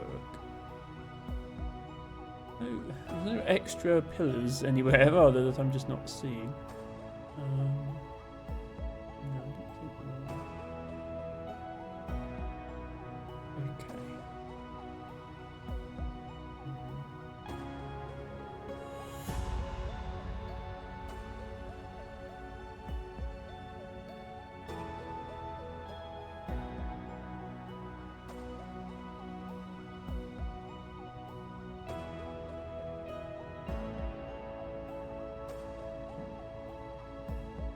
Orange again.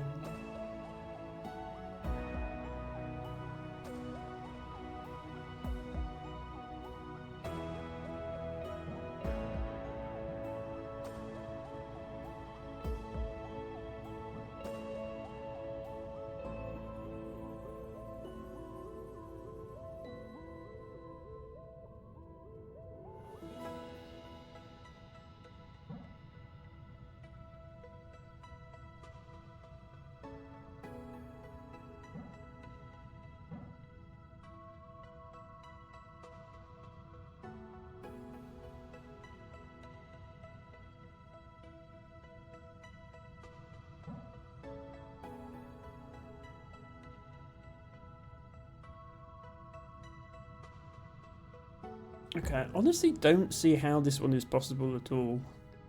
Maybe I'm just in pain and not being able to focus, but I honestly do not see how you can do this one.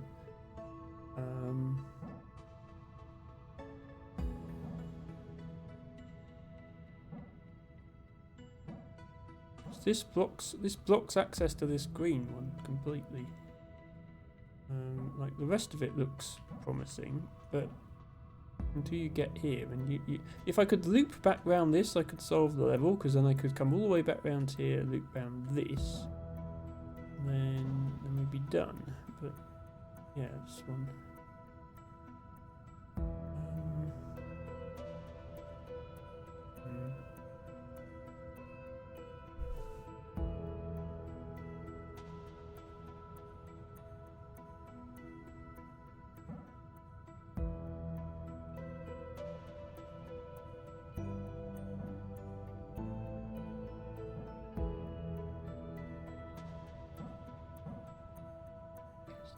Okay, that doesn't leave room to come round here. So if that left room to come round there, we could potentially do it like this.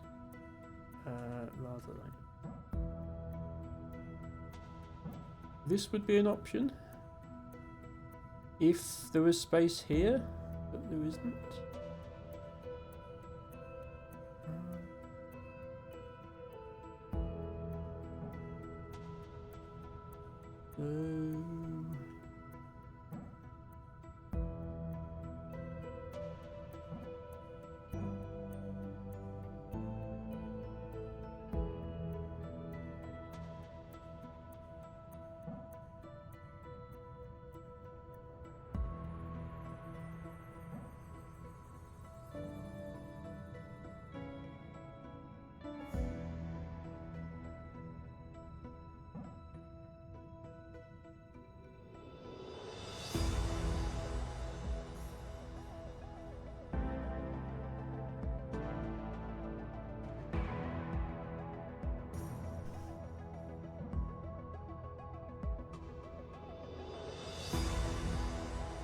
And yeah, getting that green first is definitely not right.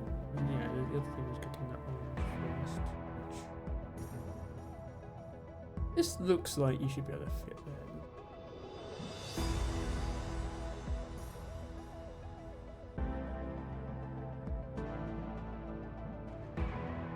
Okay. I'm going to back out of this section for now then, because I just don't get what I'm supposed to do for that level. We can always come back there. There are different areas of puzzles to explore. That's going to take us up a floor, isn't it? Which is going to be the harder puzzles, I assume, on the second floor are harder puzzles. What else is there on this floor? Quite a lot of ship to explore. This is a puzzle, I guess. Oh, this is a puzzle. This section only has one level, which is interesting. This seems to only have 2 pillars. And lighting up both pillars isn't the answer. Interesting. What about lighting up this pillar first? Oh dear. Right, we've got different sized pillars now. Let's... More shenanigans are afoot. There's a thing here, and I'm pressing E. Pistachios card. Okay.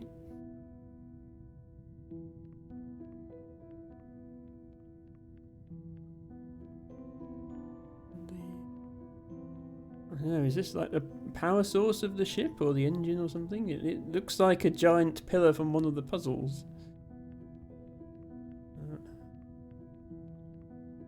Yeah, this wire that leads here is not powered, so this doesn't seem to have unlocked any other puzzles in this room, which is interesting because there's only one puzzle. Oh no, sorry, it has. It just went all the way over this side for some reason. So this is not the same mechanic as just now with the different sized puzzles, the different sized pillars. It's something else. We have this, and then we have a black one. So black ones are bad. Black ones extinguish the power in your cable. It has a little arrow, and then, yeah, okay. So if I see this arrow symbol, I guess that means that once this is lit up, it transmits itself to this one, meaning that that one is lit up. Interesting mechanic. Yeah, so you'd have to do all 3 of these to light up that one, to light up that one. I mean, yeah, at this level it makes perfect sense, but I'm sure the puzzles get a lot harder. That one lights up this one, which lights up that one, lights up that one, which lights up that one, which lights up that one, which lights up that one. Okay, yeah. Okay, we need to start with one of these 2. Let's choose that one. That one. And then that one. No, because then I can't get round there. Okay, so we want to do these 2 first. Then maybe this one. And this one. And this one. Then... We were so close, but then we were not. We come here first. No, then we can't go back there. Here, then go back here. Then go here. Then go here. Go here. Here. Back out of there. Okay, we got there. In the end. Right, okay, we've got... Right, so some of these aren't connected to the thingy now, they just need to be powered at some point. But this and this need to be powered.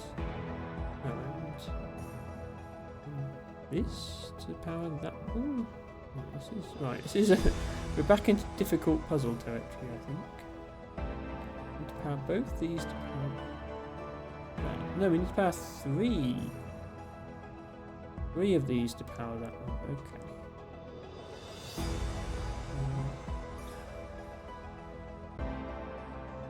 Any world in which we loop back round and get that one?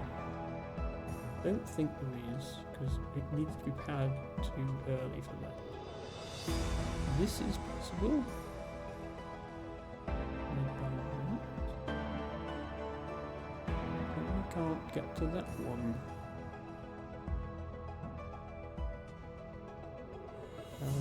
This isn't powered until we hit that.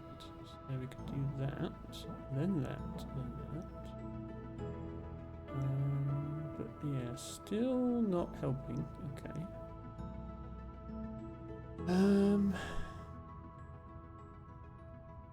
We could start off by going around here. If we wanted to.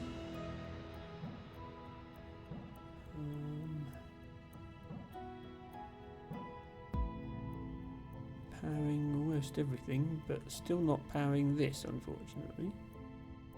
It is now, yeah, now I can't fit round it. Okay.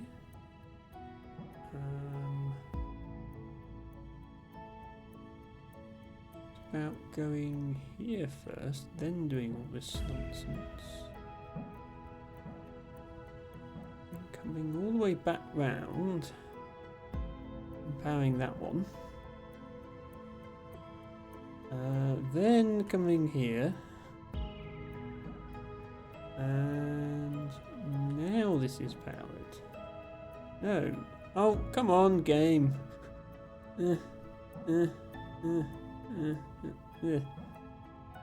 Game. Game, why you do this? Why you do this?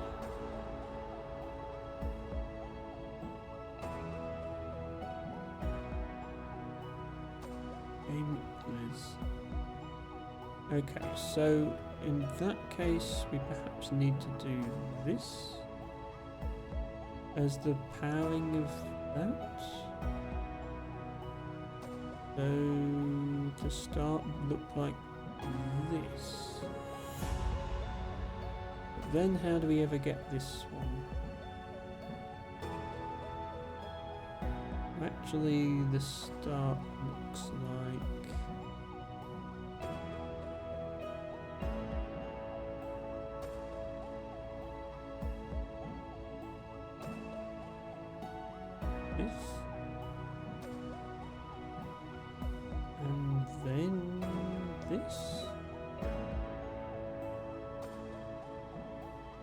no, because this requires us to be able to go back and look round something, doesn't it? Which we can't do.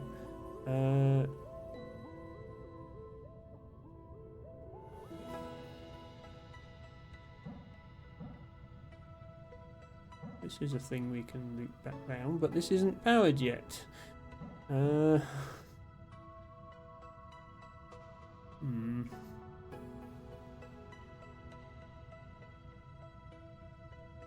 We can visit that one in the interview.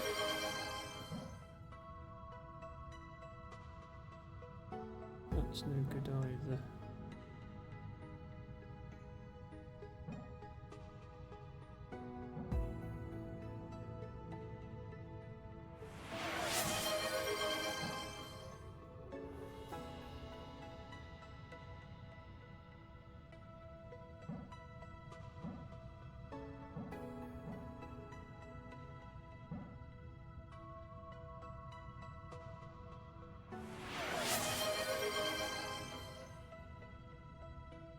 Marsh Gentian, Gentian and Humananthe.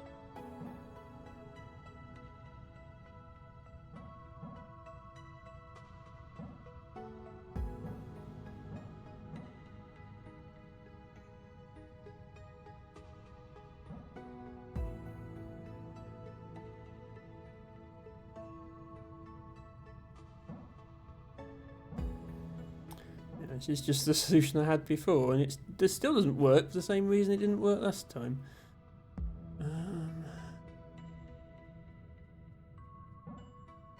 Can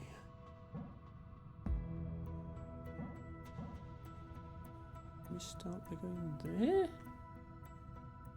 No.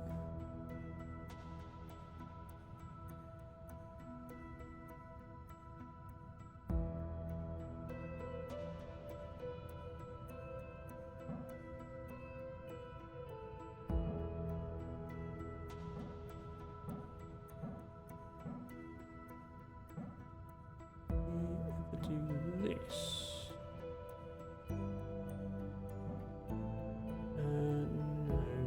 this, yeah, we tried this as well, and we sort of just trap ourselves with these back and forth loops, don't we?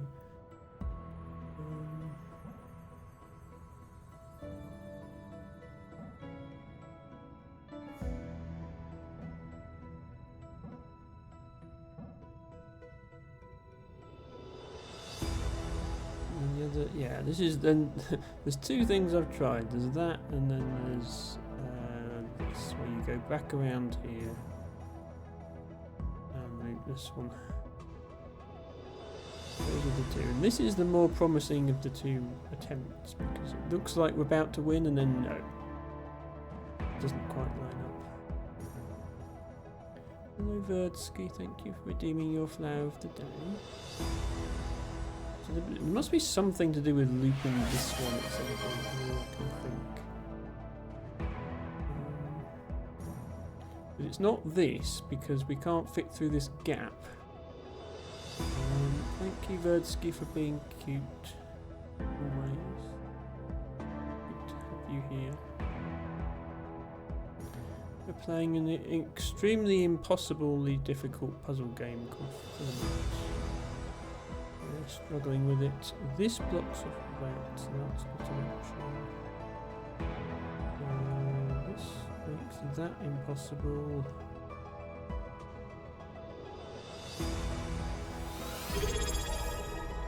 Thank you, Verdsky, for your subscription. 10 months is a lot of months. That's really, really appreciated, Verdsky. I hope you're doing okay. I really do.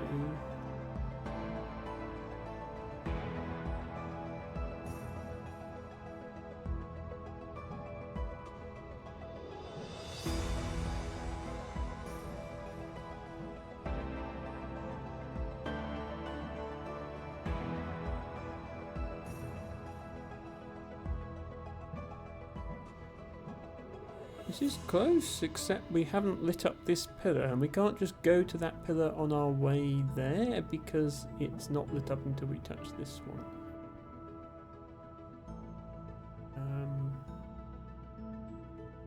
We could not loop that, and we don't touch that, which means we have to touch this first, which then means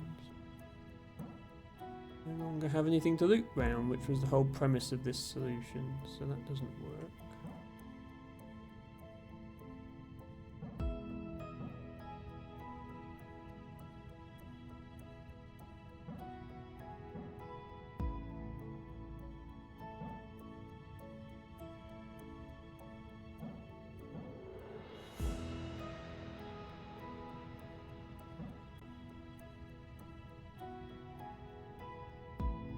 Okay, there it is.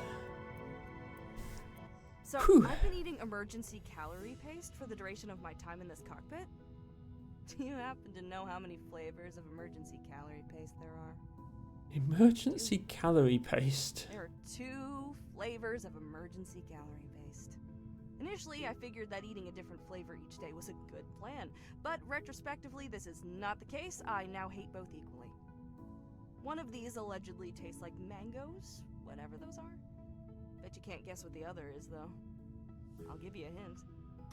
It spoils when it knows it's being eaten. Hello, Verdsky. Hope you're having a good weekend. Yeah, we're playing Filament today, which is a very difficult puzzle game, which I've somehow managed to make some progress on. I'm still in a lot of pain from this tooth extraction. I'm going to have to go and take some more painkillers, I'm sorry. I'll be back in a moment.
Okay, we are back. Hello, the Ari. Welcome, welcome. The Ari and Verdsky both here again, the two crossword streamers. Thank you for redeeming your flower of the day, the Ari. Altibago says, pick this flower because it's not super rare, but there's almost nothing on Wiki about it. It's either really boring plant, or nobody filled out the Wiki. Well, all plants are worth learning about, in my opinion.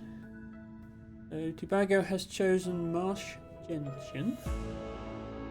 I know a lot about spring gentian, which is a really rare plant. Sorry, I'm just going to cut the sound from the game for a moment while we do the redeems. I'm sure marsh gentian is interesting as well. I've just drunk some water with my painkillers, but let's have some.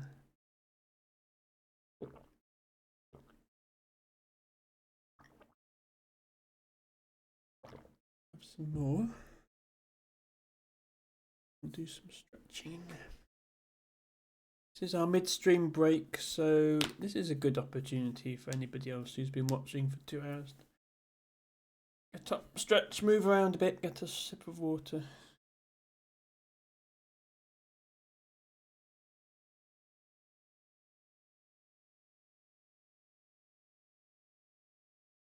Excuse me. Hello, Echo. Welcome in. Hope you're having a good weekend. We're just having our midstream self-care moment. Not sure if Nespa is here, but she would approve if she is.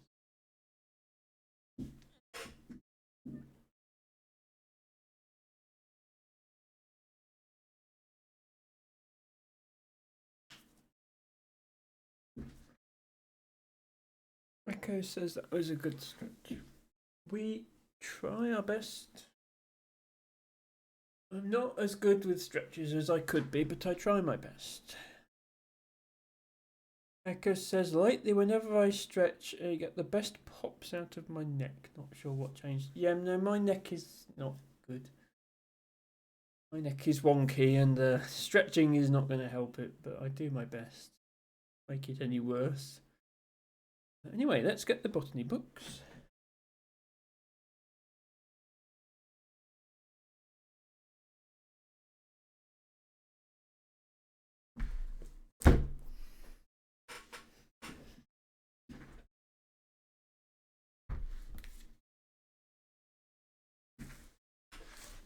Marsh gentian.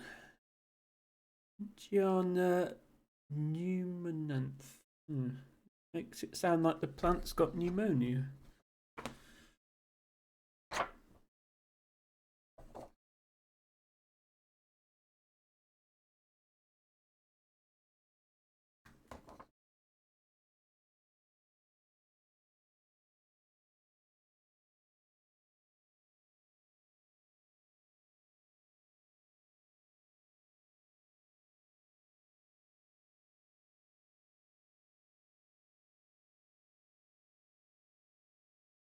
I thought for a moment it might be other book, but it's not. It's the very start of this book.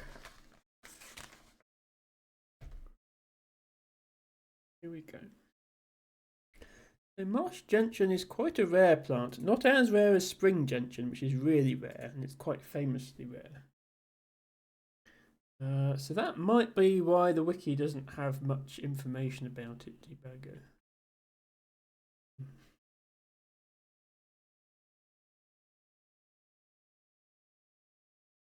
Not something that grows in Somerset, therefore not something that I've personally recorded. Quite a striking flower. Let's find a good photo.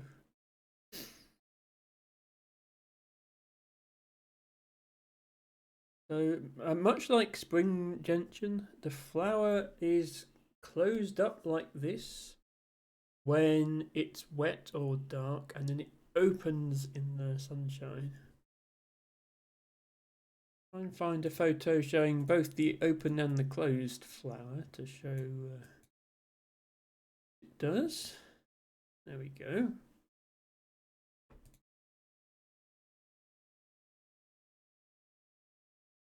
intense blue colour. One of those where you ever noticed with things like bluebells, when you take a photo of the plant, the colours don't look as intense on your screen as in real life. It's one of those, it like absorbs UV frequencies.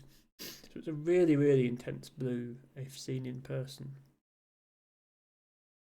Rigo says, all Wiki says is it was the first wildflower announced as Flower of the Year in Germany in 1980. The species can be found in marshes and moorlands. It's a host plant of a butterfly. Okay. Well, it sounds like it grows in Germany as well as the UK then. Perhaps it's more common in Germany, I don't know. Let's read what the book has to say about its presence in Britain and Ireland. A perennial herb of open, damp, acidic heathland, grasslands, and transitions between heathlands and mires. The soil is mainly acidic, nutrient-poor peaty soils over glacial drift, sands and sandy clays with a relatively high water table throughout the year.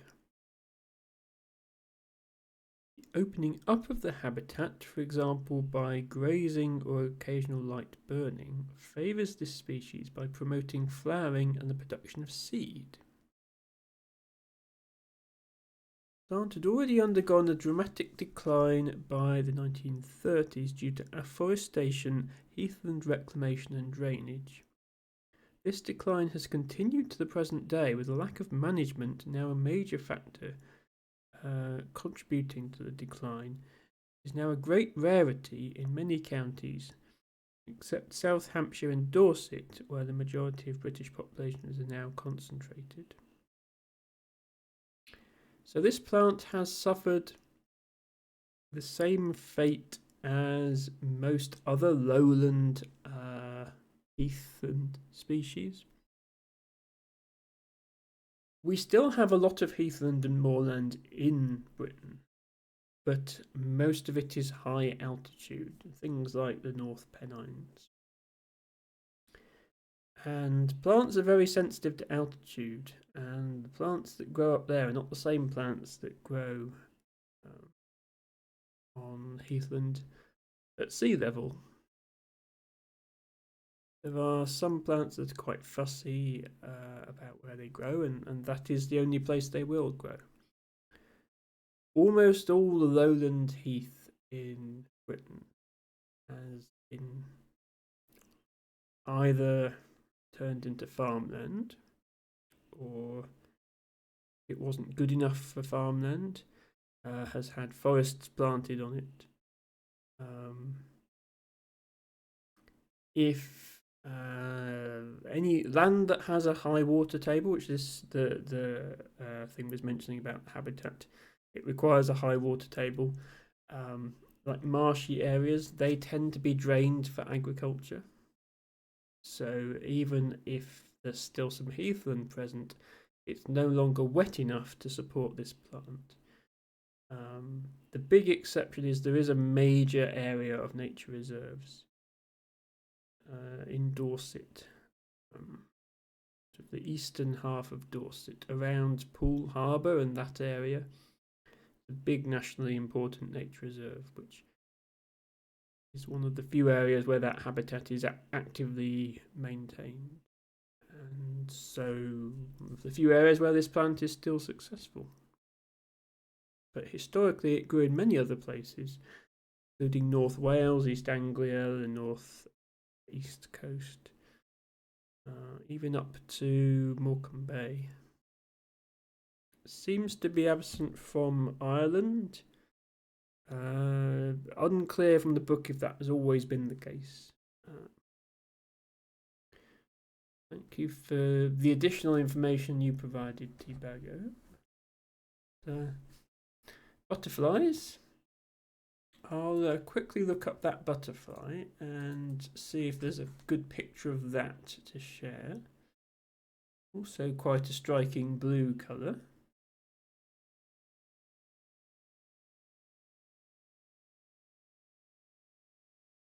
Here we go. No, there we don't go. Windows, please. So although this is not a plant, it is still pretty. This is a butterfly that likes these flowers. I'm also going to bring up the distribution map so you can see where it can be found. Get that for you. Possibly. Sorry, Windows is annoying.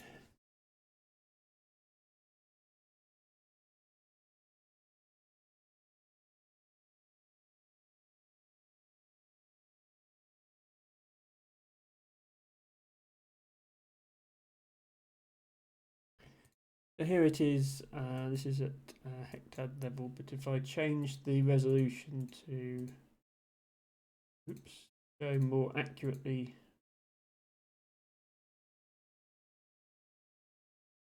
can be found. Oh, I can't. Hang on.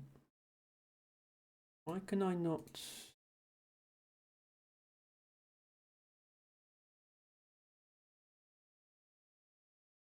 There we go. If I change it to show in high resolution where the records are, you can see it. There's very, very few in these areas. It hasn't been seen here in the last 15 years. But it would. You can imagine the historically the landscape here would have a lot of favourable habitats, but they've all been turned into farmland or forestry plantations now. All these scattered records in the northeast, and now the North Wales records seem to be confined to Anglesey. Historically, they were more across North Wales, it looks like. Yeah. So you can tell when something's declined by when you look at the distribution map. You see all these white squares. Those are areas where it hasn't been seen since 1930. So you can see, yeah, prior to the 1930s, it was widespread around Liverpool and Manchester, and it's now been reduced to just this one. I mean, well, this is, yeah, that's an airfield there, so there'll be an area immediately surrounding the airfield where there won't be housing developments, which has provided an opportunity for that plant to survive. Otherwise, that land would almost certainly have been built on. But yes, the nationally important area for it is down here on the south coast in Dorset. This area here on Bull Harbour, this entire area here, this is Arn Nature Reserve.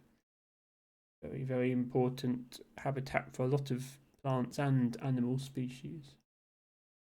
And there are other reserves over here, closer to Southampton. So it's not in danger of extinction in the UK, but it's, yeah. When you think about, this is just since the 1930s, and agriculture and habitat loss is something that's been going on in the UK for centuries. If you think back to, Roman times, how widespread this plant must have been, it just seems such a shame that it's been lost, and that story has been repeated for so many species. Anyway, thank you so much, Tibago, for that request. I'll put the books back.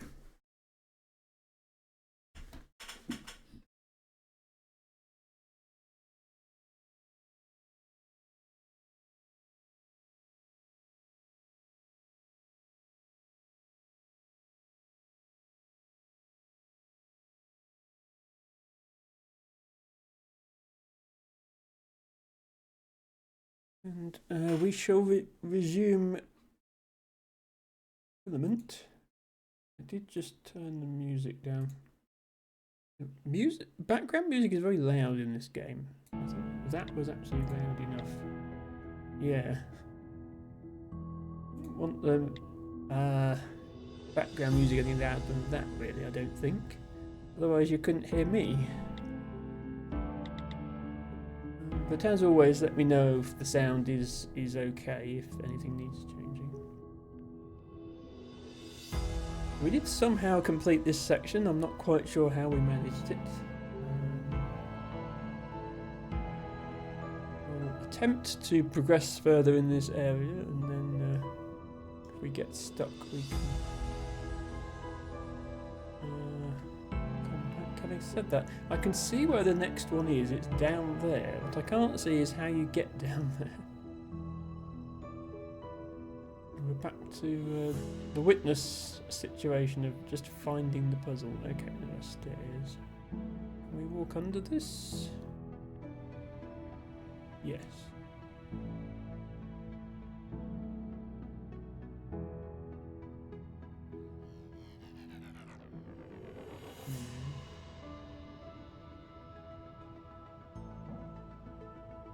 Well, that has to be switched on for that to work, but so does that.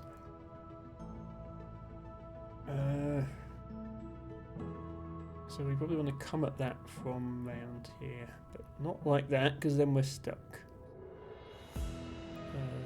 Alternatively, we could go this way first, then come round here.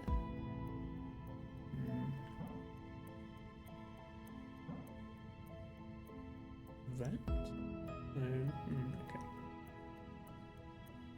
Okay.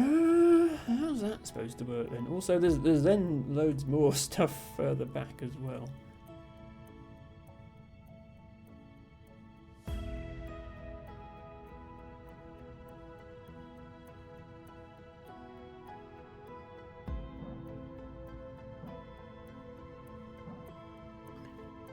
Perhaps we go this way before we go in there.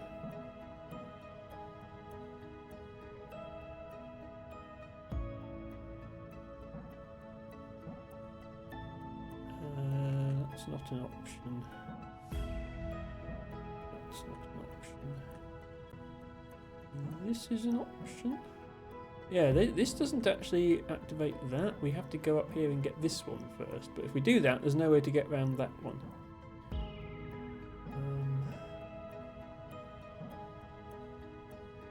Go like this to try and get around that one.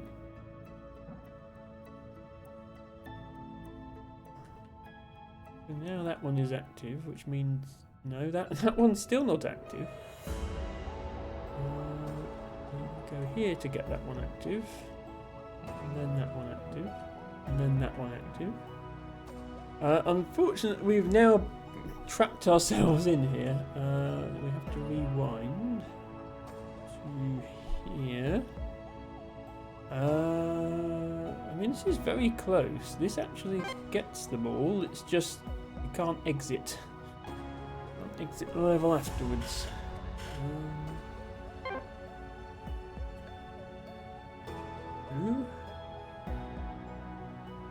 We want to do differently from literally the entire level.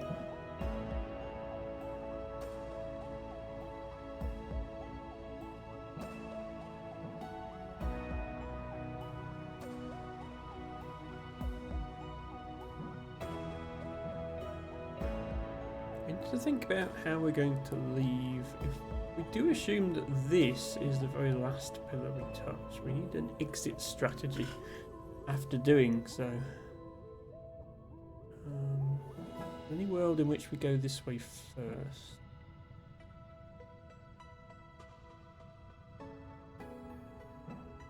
Would allow us to do that.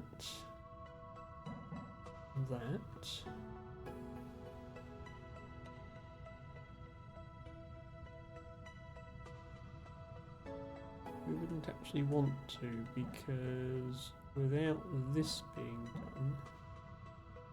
done, then we can't get back through there. Okay. What if we do this, but before we do this?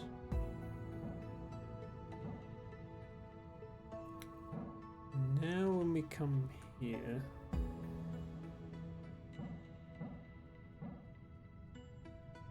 this is done. Right.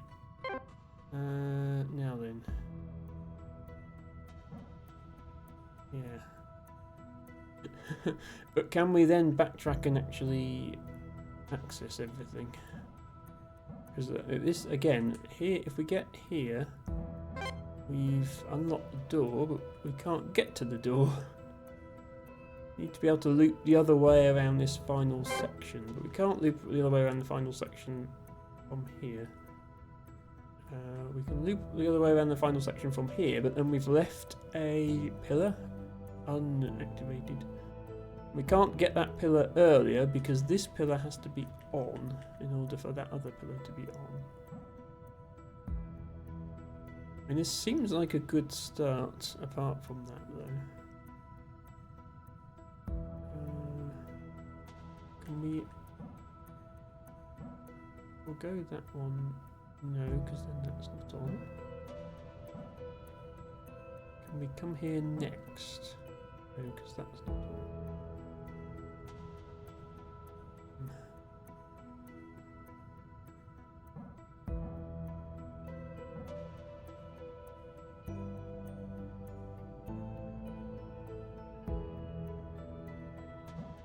Get this at this point.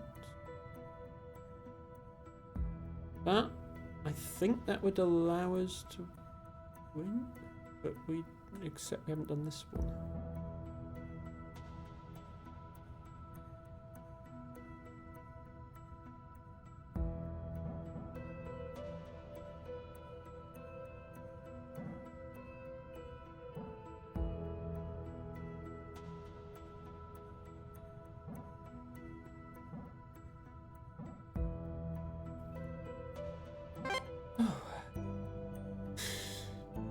Look at that. Look at what a tangle of wires we've had to make to solve this level.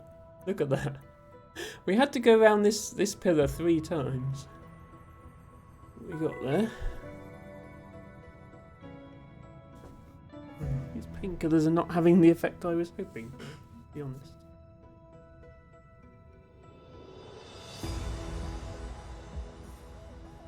Right, my thoughts continue to get bigger. Both of these are needed to get this one, and this one is needed. And this one. Okay, this pillar needs 4 things lit up in order to solve it. That's worrying.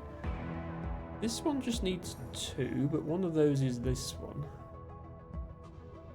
which requires this one.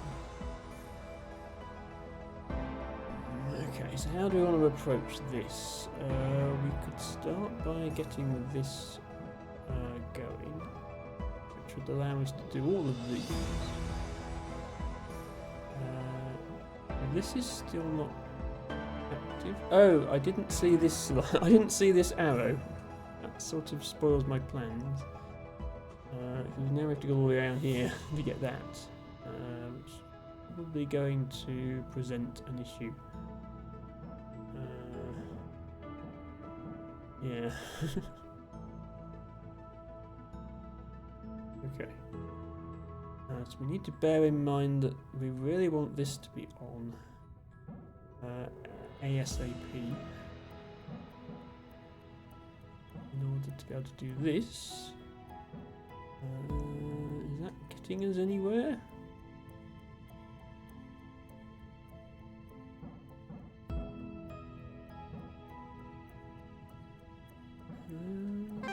Is getting us some. Okay, that one was easier than I thought. I think the key was knowing you had to come here first. Okay. Oh my god, now what?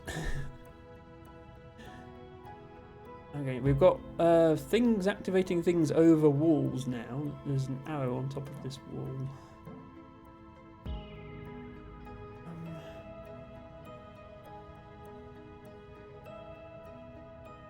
So this one again requires 4. 3 of them are right here, but the 4th one is this one, which requires this one, which itself requires 3, one of which is this one. Yeah, I feel like this is going to be the last pillar that gets lit up, just because of how far back you have to go to actually activate it.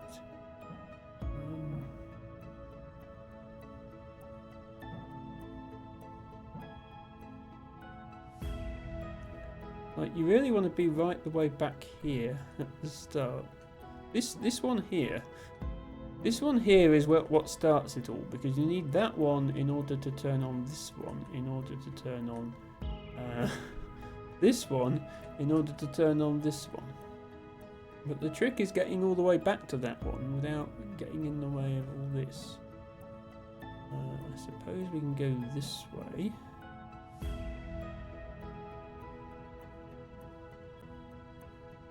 But we'd need that.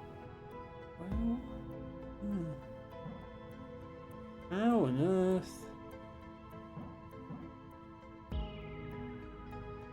We need this one and this one in order to get this one on. And if we get this one and this one, we've blocked our way out of here once we get this one on.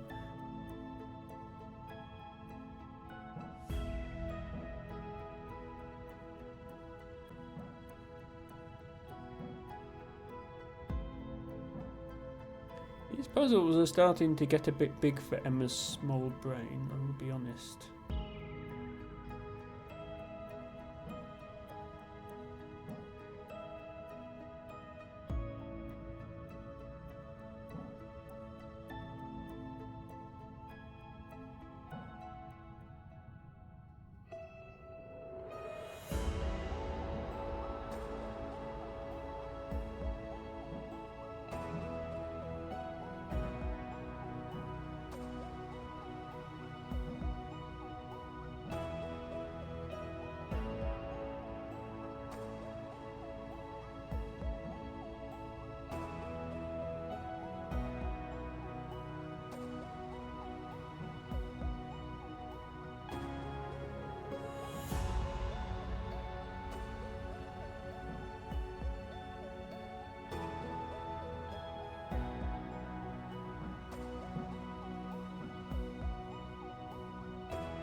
I mean, this feels like a decent attempt, but we're still nowhere near. We haven't even got this pillar lit, which is supposed to be our goal in all this.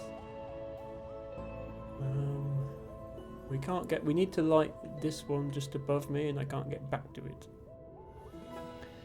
it. Tibago says the people at Beard Envy Studios are evil, it seems. Well, maybe Beard Envy is to blame for that. I wouldn't know. Funnily enough, I don't have Beard Envy.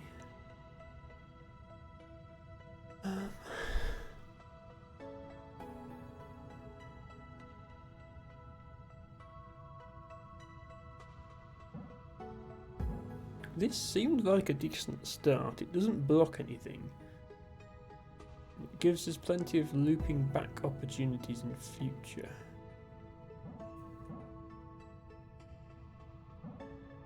Question is, where do we go from there?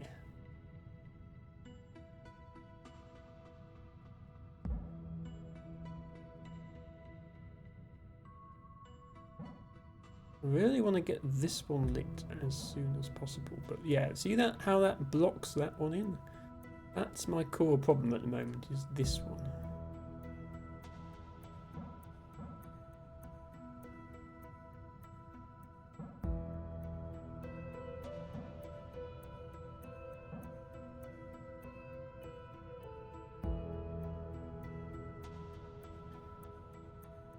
Because this one can't be done until this one, and this one are all lit.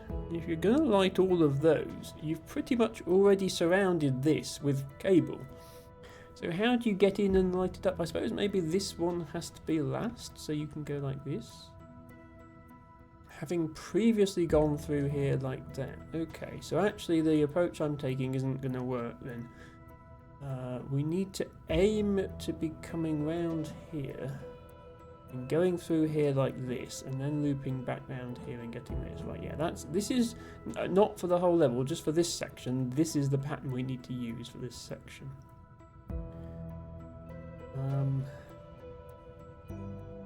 Ideally, before we do any of that, we already came up here and did this bit, because then we'd be able to get this one.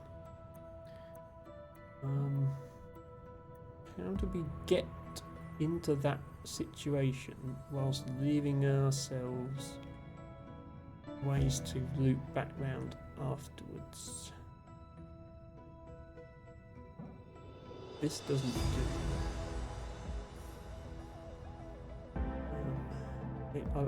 I'm going to continue with this, just see how badly we get stuck. And the answer is we get stuck pretty much immediately because we can't get around this. Unless we go through here. I think that blocks off access to this. Do that.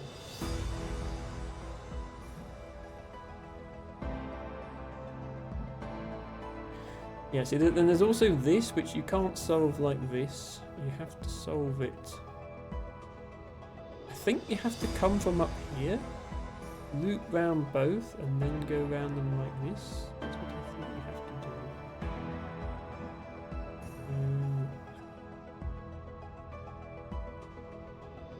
Is there any way you could incorporate that into here?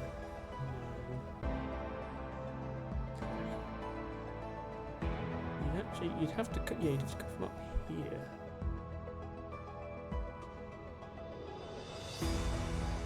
But you'd have to. Yeah, this light has to be on before you can actually go up there, because.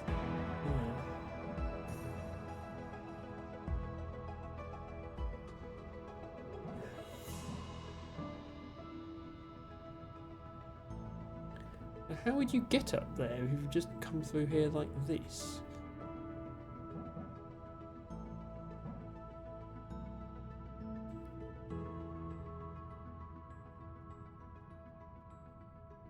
We can't wrap around this first because of that. It's like, yeah, it's like you just can't see where you need to start from, I think, is the problem here.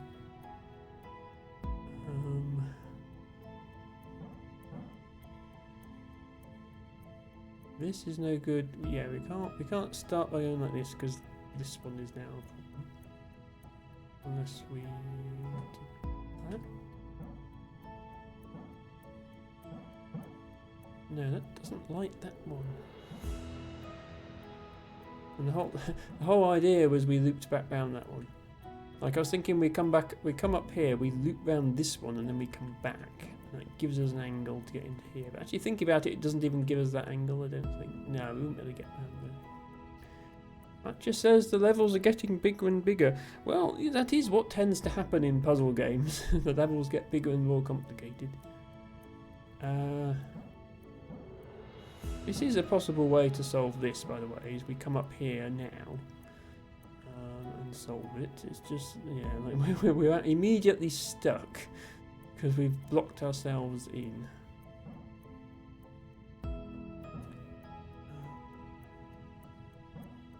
You could do this and not solve the other half of it.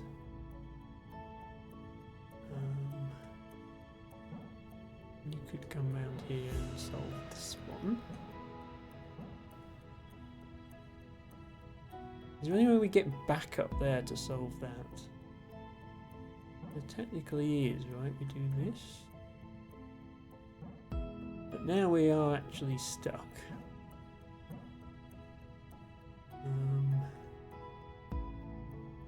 Also got this to worry about still. And yeah, it doesn't quite touch. Do that, so that's not good.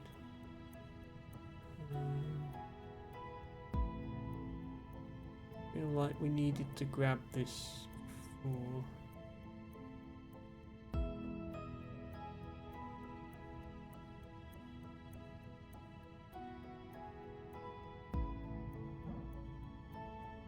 Go back to this idea again.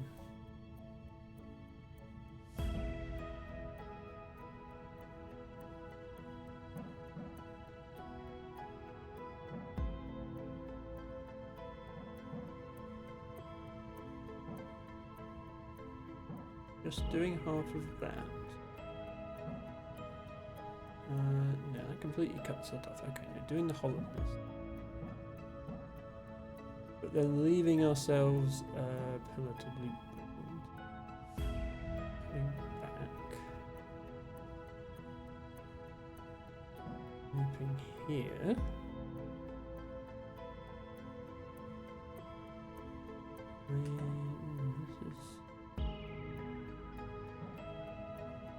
It's certainly a way to make a very long path, but it's not achieving an awful lot. This very elaborate path we've made, but we are actually now completely stuck. Finally.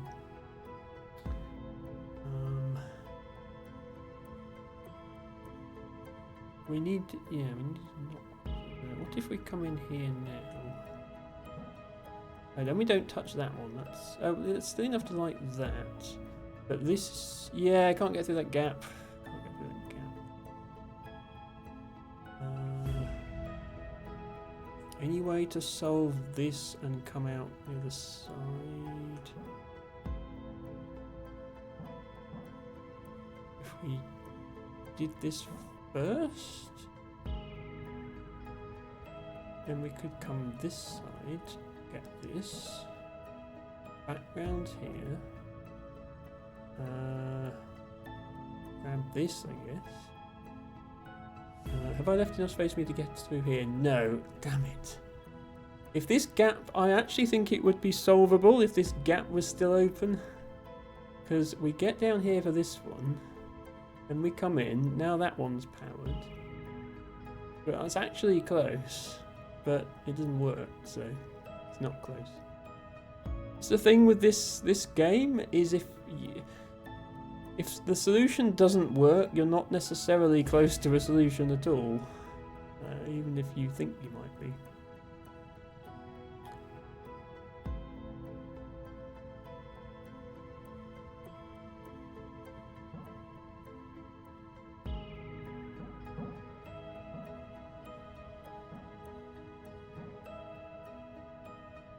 We need to avoid doing that is the issue.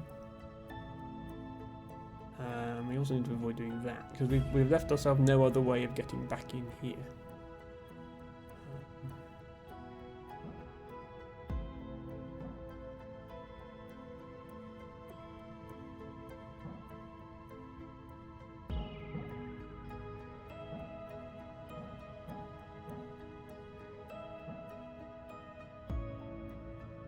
This is good, except yeah, we need something else to loop round, and there isn't anything left. We're out of loops.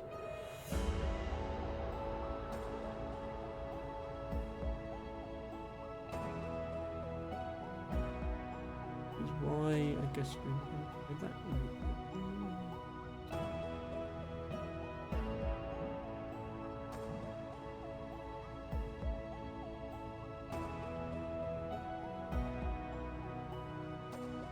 This is so annoying.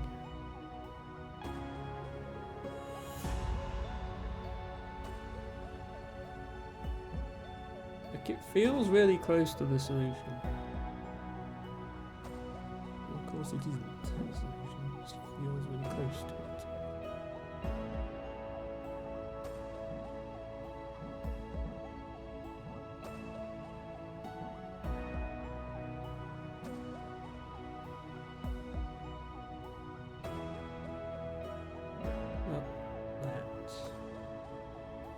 But we haven't come there.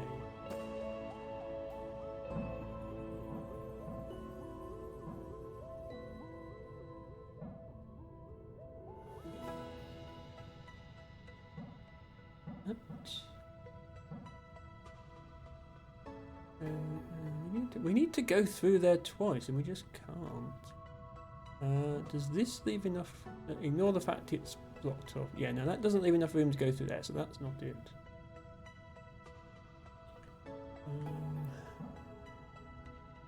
Don't think this helps.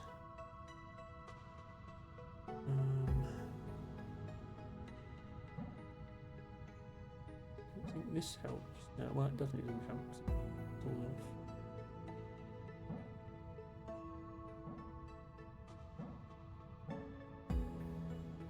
Is that? Makes no practical difference, just deprives us of a loop. It's close, but then it's also not at all close, fortunately.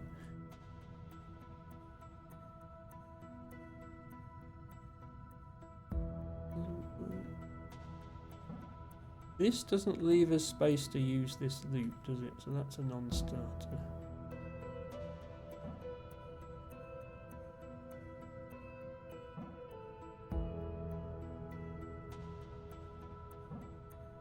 That doesn't leave us space. I'm convinced my start is correct because everything else deprives us of a loop, and I think we need every single loop in order to solve it. The only thing that doesn't deprive us of a loop immediately.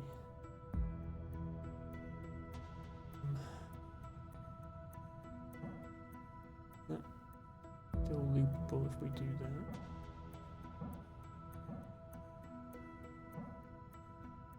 But we can't get back in there.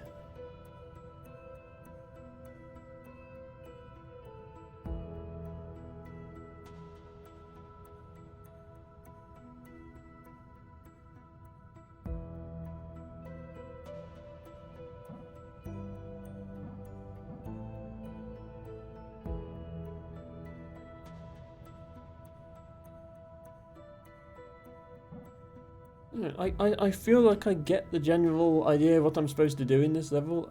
I just can't actually solve it. And I think the general idea of what you're supposed to do is this.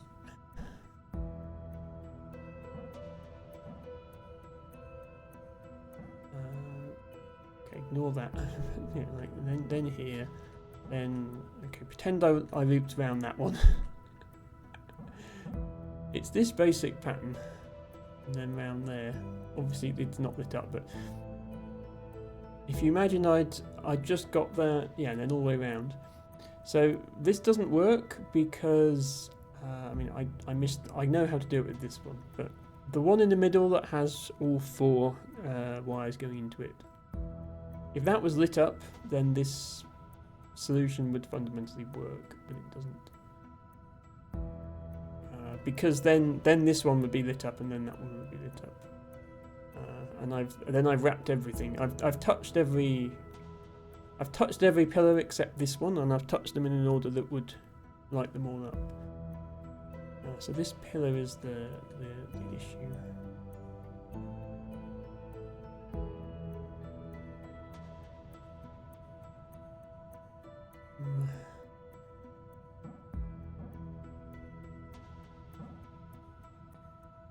We ever go through there like that?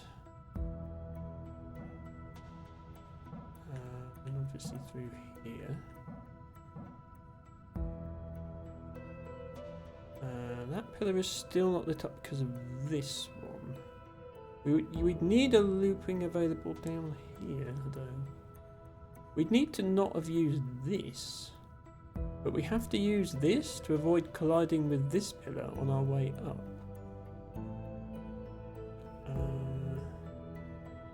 Any world in which we go here? No, that doesn't work. That doesn't work. Yeah, this just has the same. We have the same problem on the opposite side now, which is we still want to light up this pillar, and we haven't lit up something on the way to that pillar.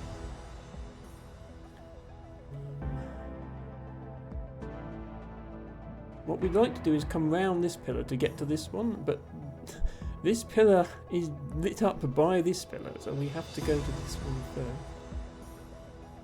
T-Baggo says I was lost about 5 puzzles ago. I mean, you and me both, T-Baggo.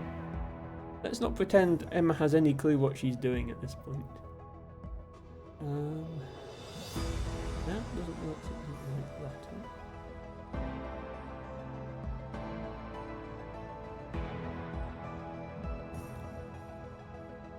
Well, this is the right way. I don't think that leaves that open. No, It's not a world in which that is done. I'm still liking this as a start.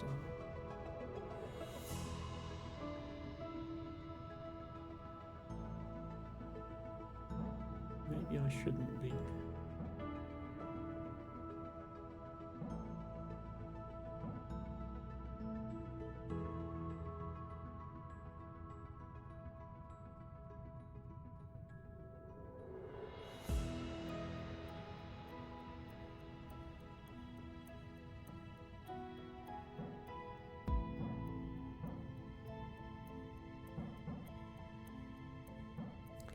I just keep coming to back to this and how everything fits into place so nicely, except for this.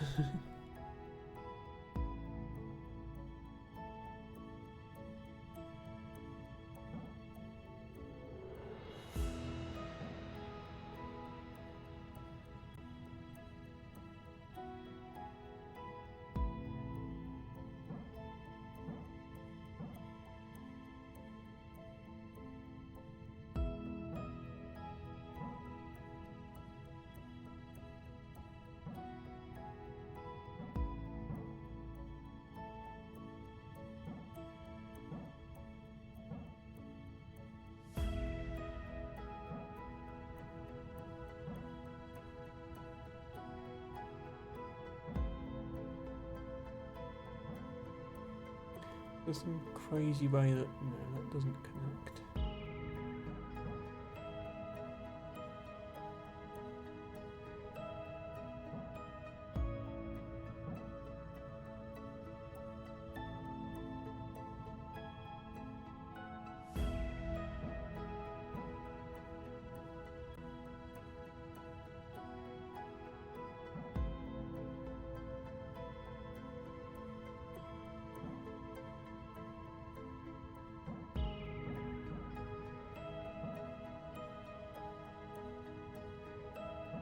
No, this is just the first one with extra steps. Okay, I'm gonna say that's long enough to have wasted on one puzzle without being able to solve it. So I'm going to leave that one for now. And we'll go and look somewhere else. There are other puzzles on this ship I might be able to solve.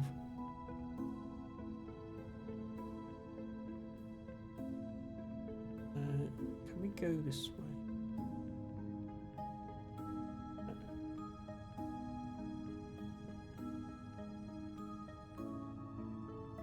Go this way.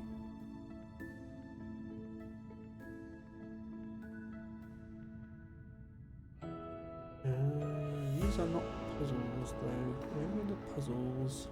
This looks like a vending machine.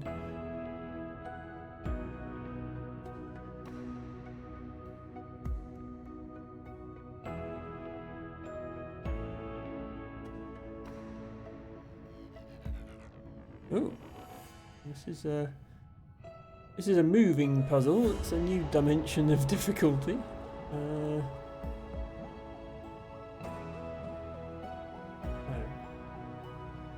I believe I've touched them all. Is there a specific order I have to touch them in? Oh no, wait! I have to line them all up. Oh god. Okay. I think these arrows mean I have to line them up here, which is, if I touch one it stops moving, the others continue.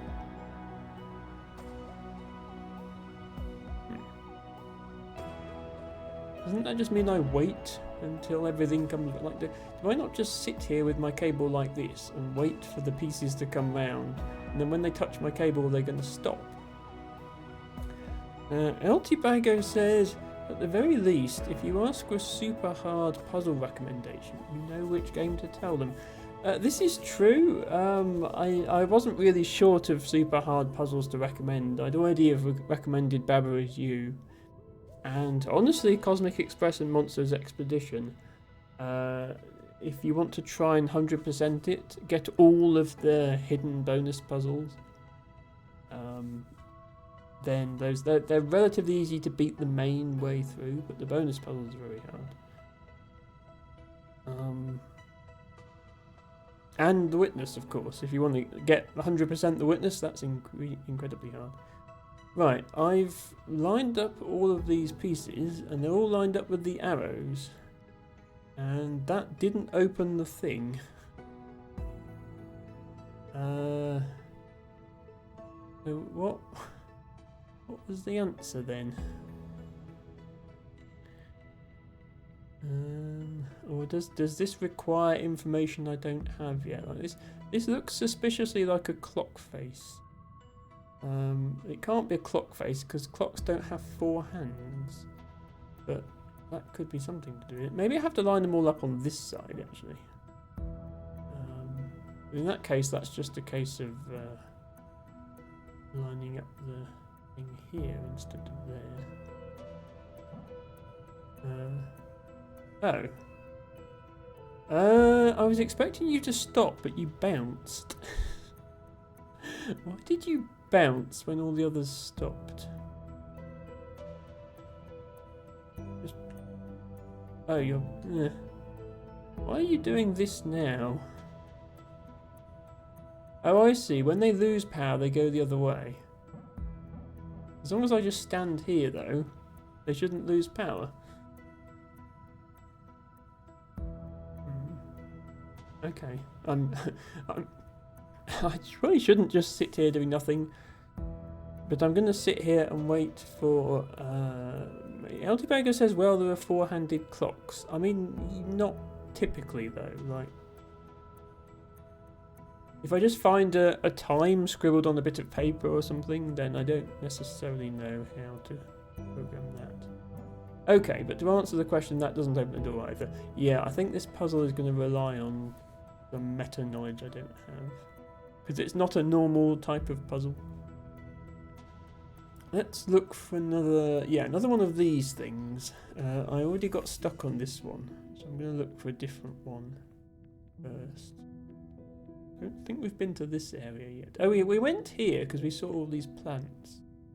And I approved because I'm a botanist. But there must be more areas we haven't been to. Oh, there's doors here we can't get through.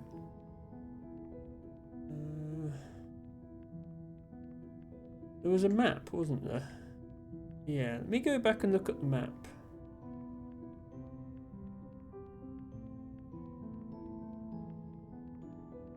I think the map was in this room. No, here. This is the terminal.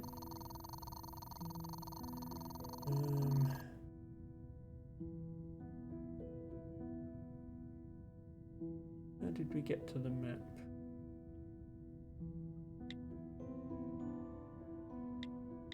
Systems report. Yeah, okay. Yeah, so filled in red ones are what we've solved. So we completely solved this room and the room below. And then we solved 2 of the 4 in that engine room and then got stuck.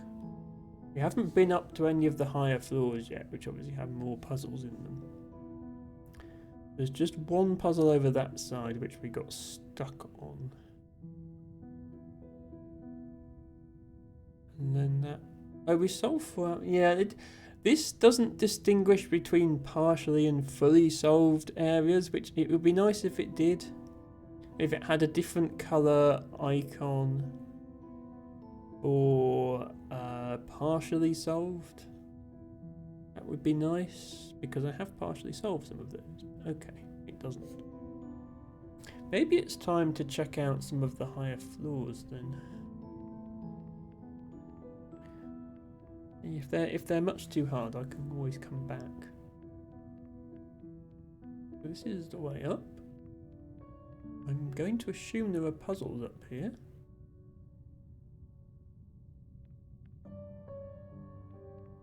There are indeed puzzles up here.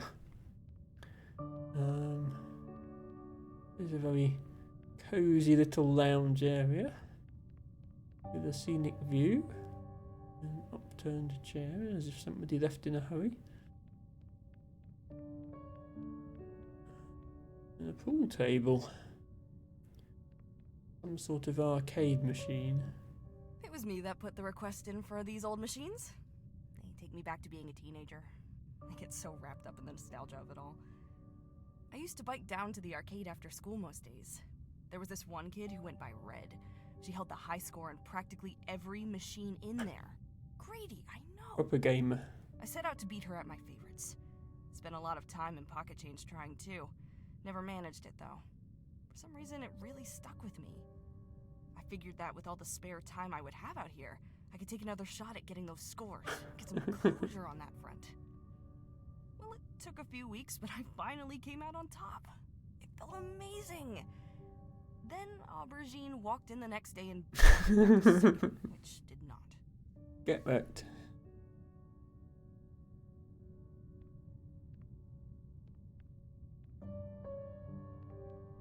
Well, it doesn't look like we can actually play the arcade machines. Or the pool table. We can go behind the bar. Can't drink anything. Space is dark. Let us light your way. Yeah, sure thing. Well, let's see what the puzzles up here look like.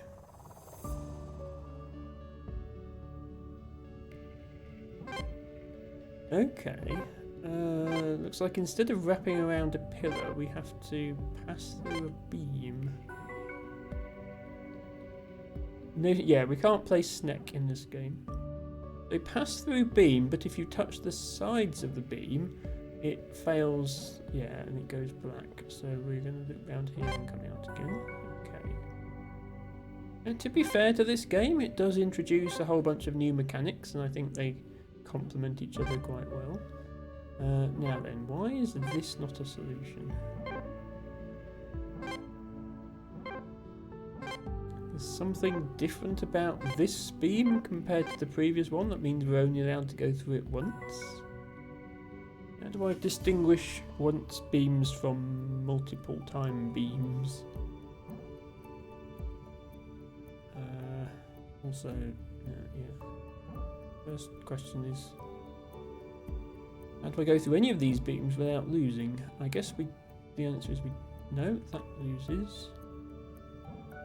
That loses. That loses.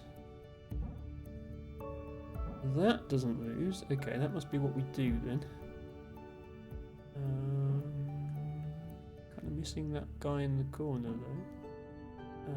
Yeah, because that doesn't work. So do the switcheroo back here. We haven't been through this beam though. Like, we're close. We're jumping through that beam. What's an opportune moment to go through that beam? Is it here?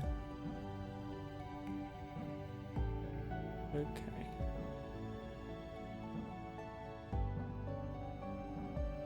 So is it? I have to go through every beam twice. Is that what it's telling me? Okay. I think I get what's going on.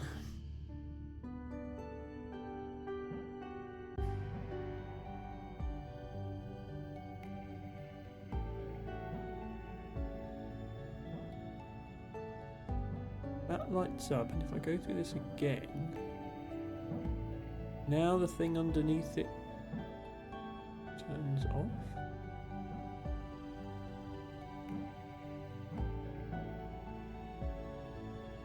It would just be nice if the mechanics were written down somewhere. I realise, as a fan of The Witness, I should be all in favour of having to figure out game mechanics.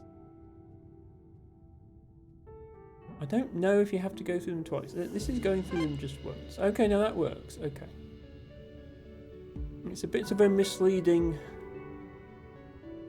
Like, when I went through it twice, my line didn't go black, but the light around the thing went off, but the light on the side of the thing stayed on.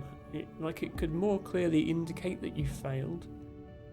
Like, if this is a fail... It doesn't look like a fail, but okay. Let's say we do that. We have to go through each one once. We have all of these various things to help us along the way. I think the idea is to identify 2 pillars that would line up in such a way that we can pass through the beam that they're associated with. We can obviously get through that one with those. This one we can get through with that. Yes. This one we can't get through with that. Okay, yeah, this top one looks tricky because it's at a very shallow angle. How would we make it through this top one? That works. Okay, that's probably what you have to do then. That's the only thing that would actually work.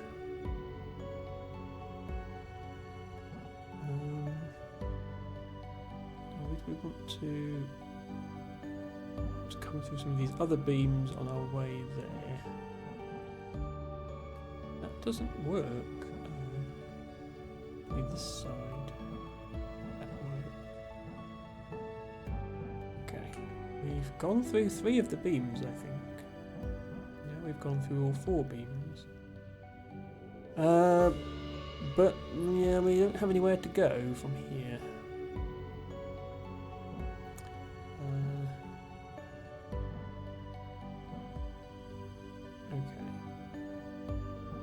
We perhaps need to go to the 4th beam first. Come back here.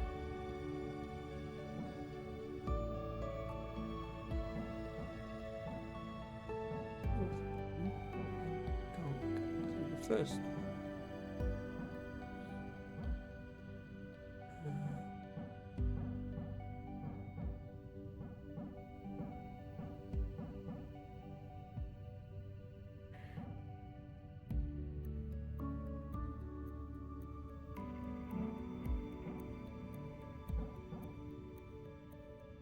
You could end by going through that one, I suppose.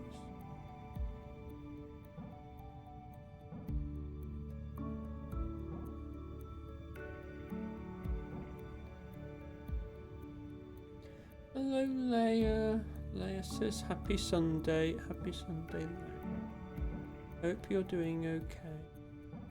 We're playing Filament, which is an incredibly difficult puzzle game. We are really struggling with.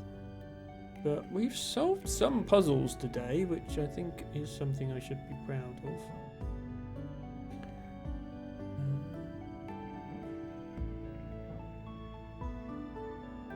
Yeah, if this one was already grabbed, I could maybe go through here on my way out.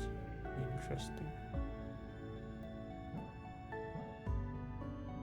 Even though I couldn't.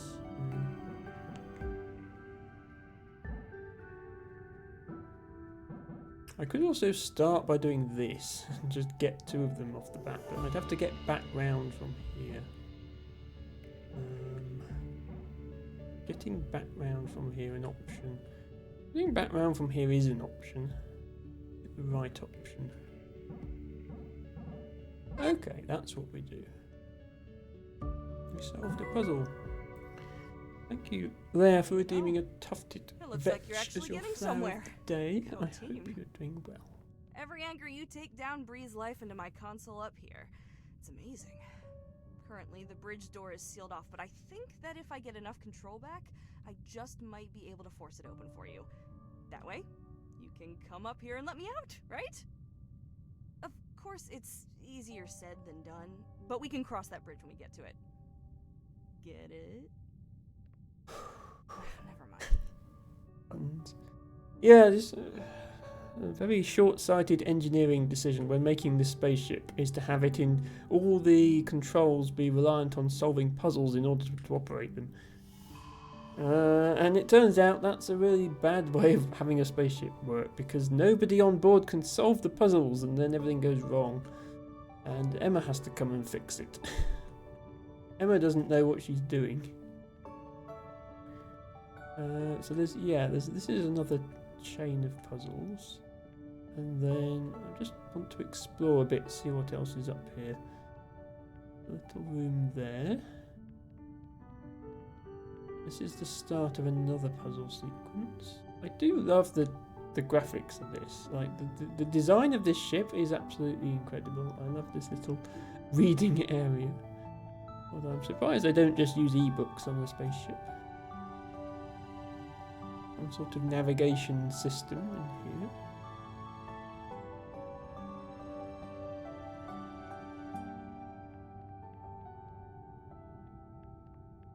More books. Cozy little reading nook. This is they blew their budget on interior design for this spaceship, and they didn't have any left of the actual engineering, and then they ended up with all these stupid puzzles. That's where they went wrong.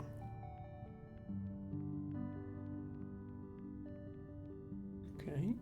You know, I've been aboard a few ships with pretty Bathroom. dire issues in the shower department. The Alabaster is not one of them. We've got it all. Good water pressure, dials that actually perform as advertised, and a seemingly endless supply of hot water. I'm sure you can appreciate that, as a traveler yourself. I mean, your ship is pretty compact. I bet your shower is tiny. You have a shower, right? Probably not. I'm going to choose to believe that you do.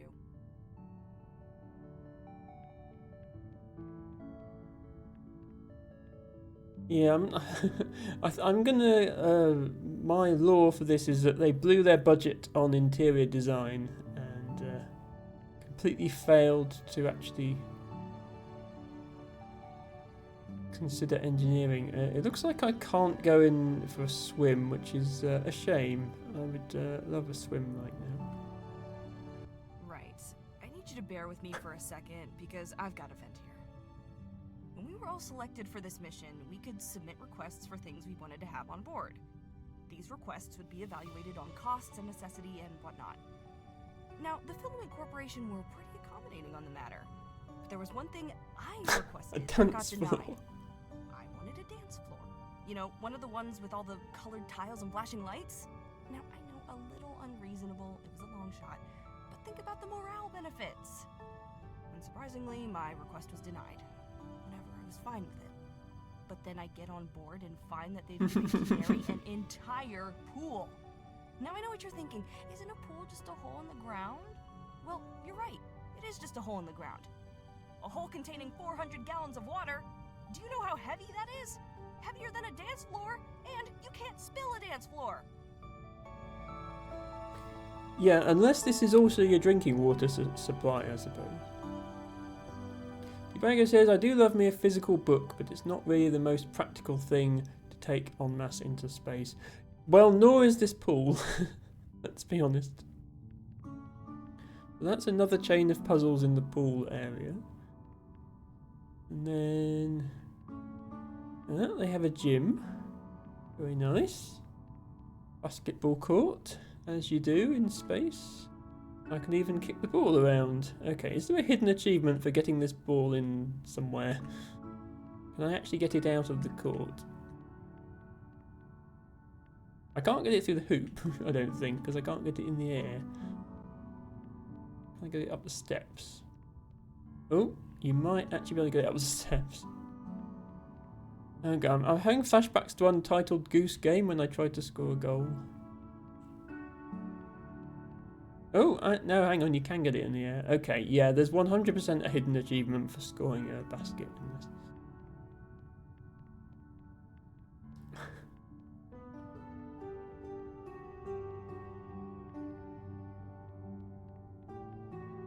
Emma is doing a sports ball. Emma is just exploring at the moment because Emma's brain needs to rest for a moment before trying to tackle any more puzzles. Okay, let's try and do the basketball court puzzles. Ooh, we have a friend, or possibly an enemy, on the count of we can't touch them otherwise. Oh, that, and not that. Oh, hang on. No. I've just seen in the corner at the controls E and Q, select next robot. Yeah, we're doing this. Oh god. Right. We have multiple robots. Okay, so the robots can't touch each other's wires. They can't pass through each other's wires. And they have to light each other's lights. Okay, that's what we're doing. So in this case, that. And it doesn't matter that the other robot is trapped, I think, because... am I right in thinking only one of the robots needs to make it out the door? If I do that, and then this one gets stuck... yeah, this one is stuck now, but I can switch back and exit this way. Yeah, okay. Oh dear, what have I signed up for here? Well, again, only one of them needs to get out, so I can just stand out the way here. Then I can go and do these ones. But no, that does actually get me stuck. Right, so then, yeah, then this guy gets himself stuck, and then I go back to this guy and unstick myself. There we go. So I was only temporarily stuck.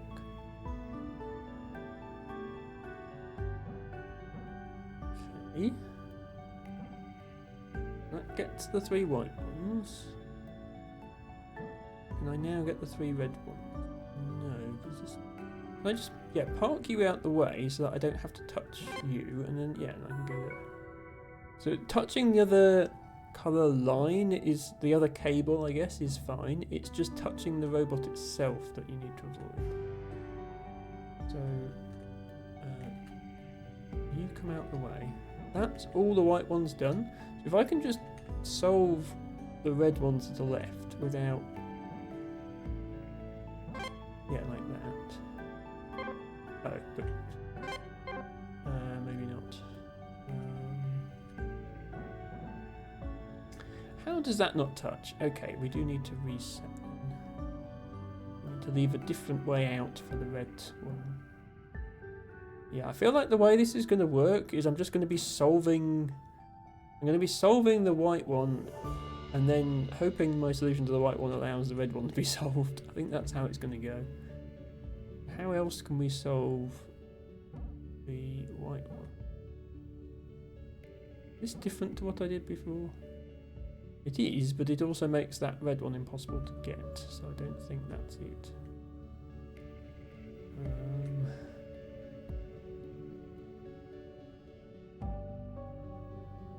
Actually, that makes it impossible to get as well, so it's not that either.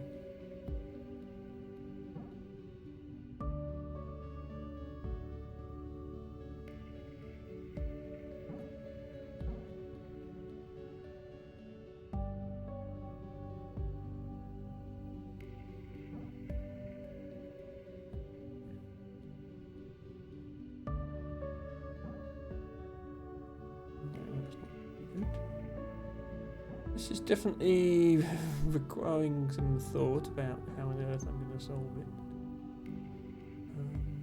I think this is what I did before. Yeah, and then just like stand against that one, and then now I try and hit all the red ones, which surely I can do now because I... oh, I forgot about this. No, I've got to leave this space. If I leave that space, it will work. How do I leave that space? Way, please. Use that. Can I go around this? Oh, I can't go around that. That's not a thing I can go around.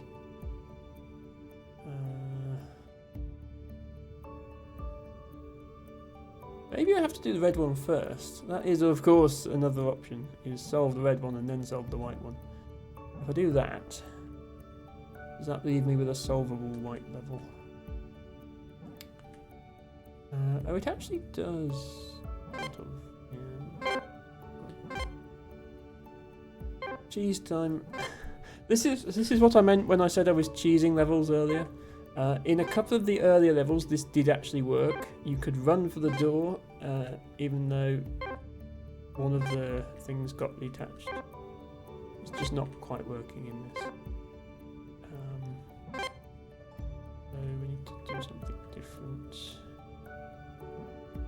about that. There we go. But yeah, I did solve a couple of the earlier levels via that I'm sort of wondering, cheese. Pluto, why your hands? Marmalade had similar augmentations to help with his engineering work, although yours don't look as heavy-duty as his. I thought that perhaps you were a scrapper? No. You certainly dress like one, but there's nothing to salvage this far out from the colonies. Well, I had an arm swapped out, in case you were wondering. My eyes, too. I'll admit that the arm was just to get back at my mom for something. Something stupid, I'm sure. I just wanted to drive her crazy. I don't even remember why. My eyes, though, that's a different story. I would never be where I am today without them. That said, maybe I should start regretting those too. Yeah, the augments in this game are sort of weird, aren't they? Hello Lizzie Bear, welcome, welcome. I don't think I've seen you here before. Hope you had a wonderful weekend, says Lizzie, and I also hope you had a wonderful weekend. Lizzie says I'll be here lurking. No problem, Lizzie. I'm playing a very, very hard puzzle game right now called Filament. We solved some puzzles today, but I have to say we have been solving some of the easier puzzles and then getting stuck on hard ones and having to give up. So we'll see how long we can keep that up. Eventually we'll have solved all the easy ones. But yes, thank you, Lizzie, for dropping in. I'll do a quick shout out for you. There we go. Everybody go follow Lizzie Bear, they're amazing. Okay, so we solved this, which unlocks this. So I guess we do that next. There's a thing here, though. Okay, another one of those. So this is going to be more multi-robot puzzles, I guess. He says, "Awesome. Hope you enjoy. Good luck." Yeah, I'm needing it at the moment. Right. This feels like whatever I do as the white one is going to ruin the red. Because, yeah, I can do that. But I do wonder, do I need to solve the red first? Let's swap over. The previous level taught us that solving the red first is sometimes the thing you need to do, even though the game gives you the white one when you start the game. I would need to get round the back of this white one though, wouldn't I? Would be a good thing.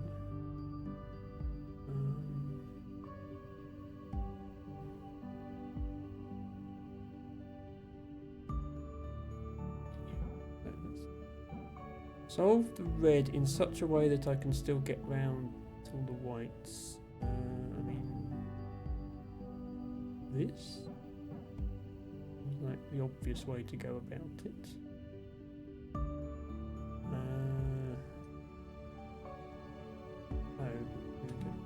You stand out the way. And I could do this. Oh no, then I can't solve this one. This white one up here is going to be the tricky part of this puzzle. Because it's very restricted how you can even get to it. You basically have to do that in order to light it up.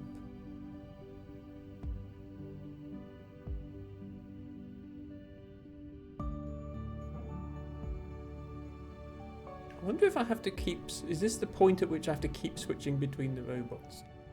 Because you could do something crazy like this. Obviously not this because I'm blocked in, but... Yeah, I think this is quickly going to become crazy. So you'd want to start by going around here with the white, I think. Maybe stand in here, bring the red. And then continue with the white, now that the red is out of the way. Yeah, I have a sneaky feeling the solution's going to involve, like, moving the two bots together like this. Oh god, what's going to happen? Okay. This is the final white one, actually. So we just stand the white one up here out of the way. Yeah.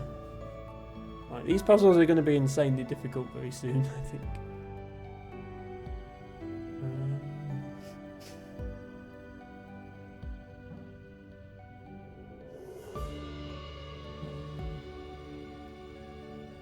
see why they put these on the second floor now. I can solve this much white without really interfering with red. Then we get a bit stuck.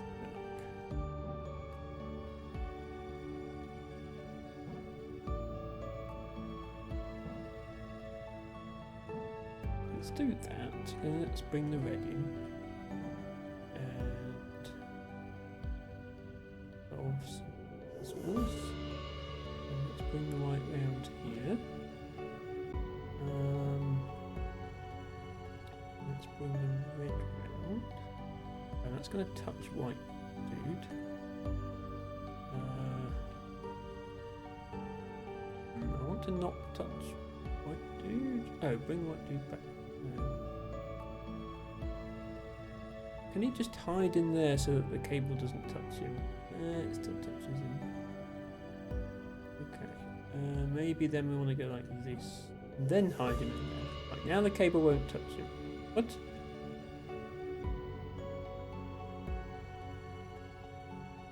There. Okay, cable not touching. Now we can go around these. Yeah, so it's like it's the two robots working together now. One moving and then the other moving a bit and then the other moving a bit. This is going to be complicated. Okay, so there's only 4 white ones. Lots of red ones. So part of the puzzle is just figuring out a route that gets all the red ones.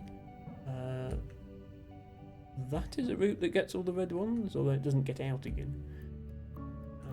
It leaves the white one completely trapped though, so it's not actually going to work as a solution. Unless... is there a way out for this guy? We are sneaky about it and go this way first. And then here. Oh, that... come on, light up that pillar. Yes, okay.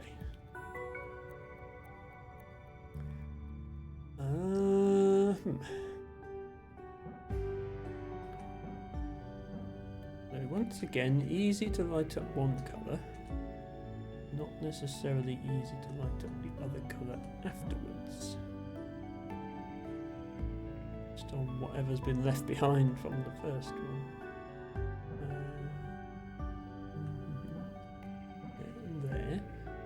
We're going to go back here though at some point. We haven't actually been left space to get through there, that's a problem. Okay, so that's not going to work. Let's pretend that, yeah, let's go through, you go through there first, so that we know you've got space, and then you come here and do this.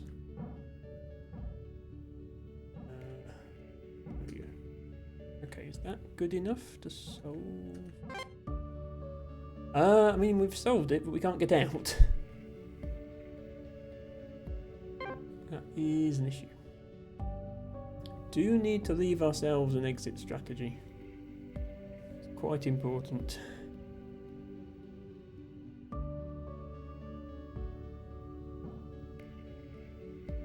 Given that we're going to be looping the white one there and the red one there, kind of want to make sure this gap stays open.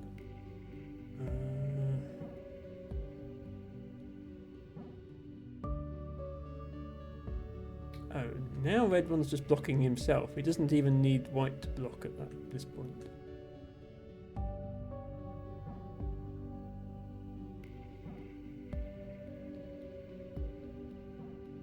What I would like to do is just leave a path in the middle that red can walk out through.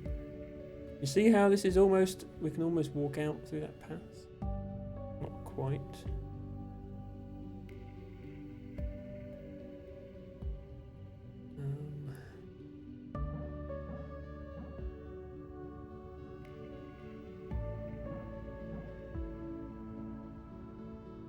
Having difficulty seeing how we would do that. Maybe like this?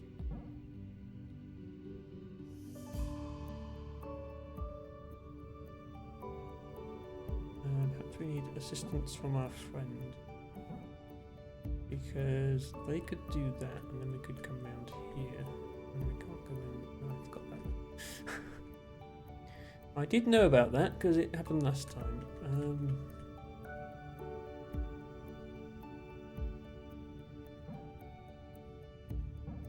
Yeah. And like that's almost it. There's just that one that we didn't actually do.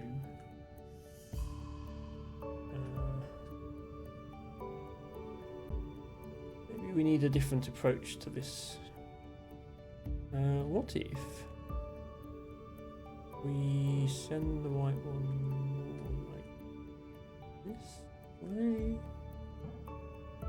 No, that blocks them.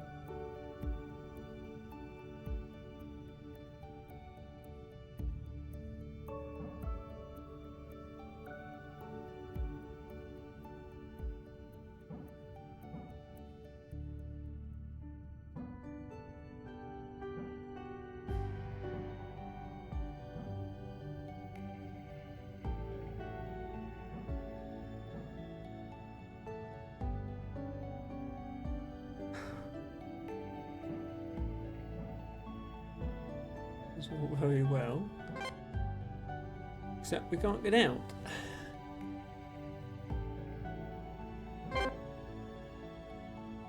We tried that already. That's what we did last time.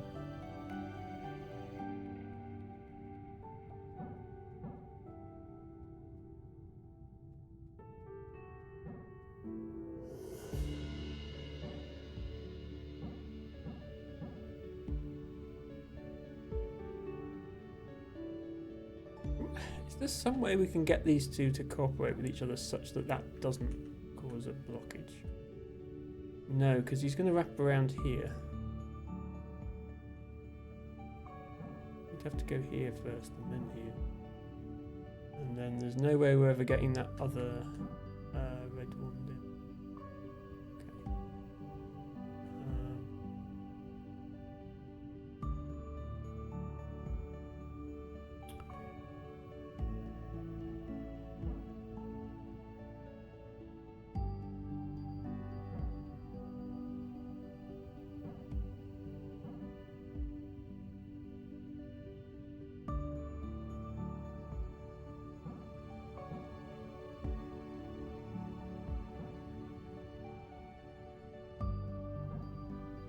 Okay. So I want this, because this lets this guy out. Do I have white now? Okay, I do.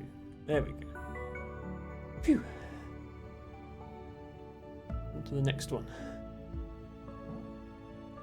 Okay, 3 whites over here, and then we've got to get all the way over here with the white one. And that's a wall. But the tricky part is going to be how to get a white line over there without blocking off all the red. There is a loopy thing here, which we're probably going to need. Oh, no, there's no less than 4 loopy things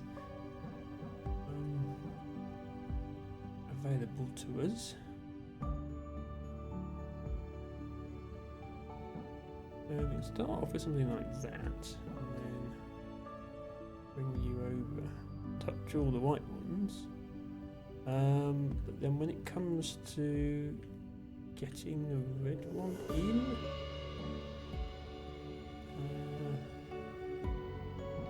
yeah, we kind of need some of these loopy loops to use for ourselves, I think. So if I was to send the red one in first, no, if I was to send the red one in first, you see I can't then send the white one in, but let's just say hypothetically I did.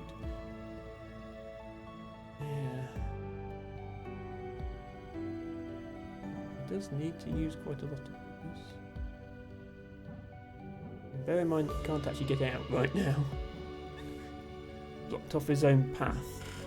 I think it would be better to get the top red ones first.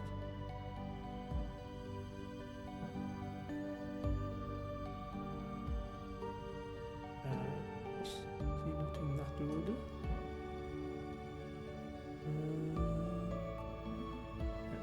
We send you up here.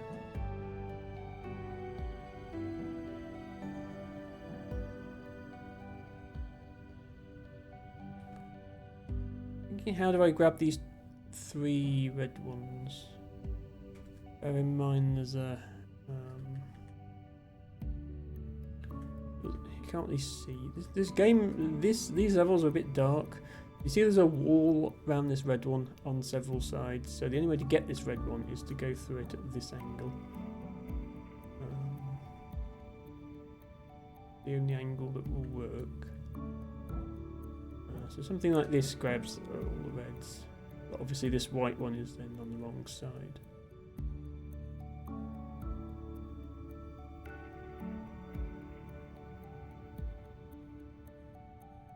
I guess.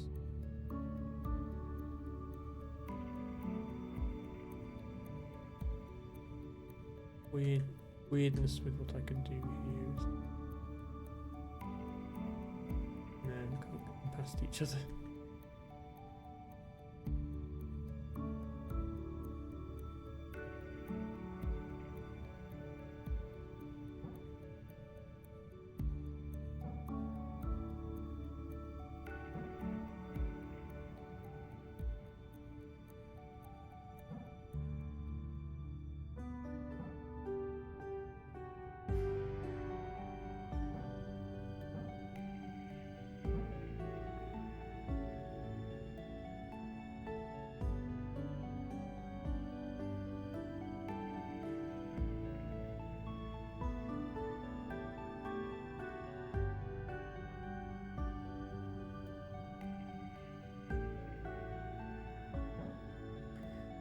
This is anchored to the wall here, and this red is anchored to the wall here. So touching, no matter what path we take, touching this red necessarily blocks the exit. So it has to be the red one who exits. The white one can't possibly exit. But there's a white one over here, and there's nothing between the white one and the exit except... there's nothing between this white pillar and the exit, but we've already proved the white one can't exit. So, the red cable must wrap around this white pillar after the white one's been round it. That's the only way the level can work. So, how exactly does that happen?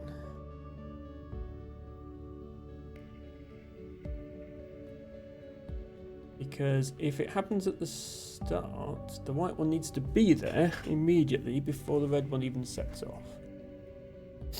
Maybe it doesn't. Maybe it happens later. Maybe we get some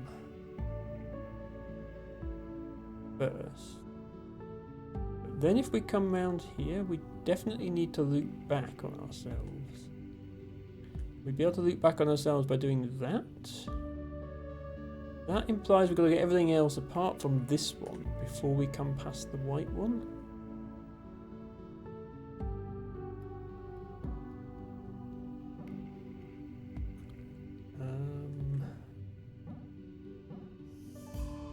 So yeah, but that doesn't work, see, because block the white one off.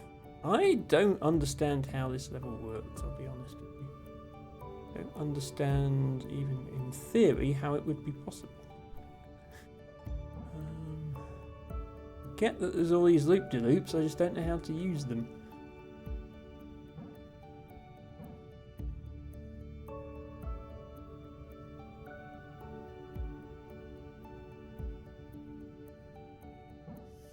I think, yeah, basically what happens is at some point this happens, is my theory.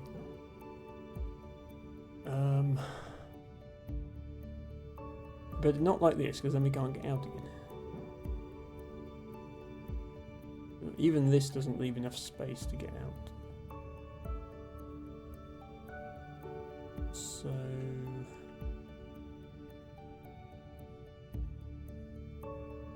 they come down... ignore the fact the other white one isn't on yet. I'm just trying to figure out the logic of it. Alhuno, thank you so much for the raid. Welcome in to you and your raiding party of 15 viewers. Thank you, mods, for the shout out. Everybody, Alhuno is just the sweetest streamer ever, and you should all go and follow him right now. He's amazing. Alhuno, I hope you had a good stream. Do let me know what you were playing and how it went. For anybody joining us for the first time, hello, my name is Emma. I stream every Friday, Saturday and Sunday starting around 7:30 p.m.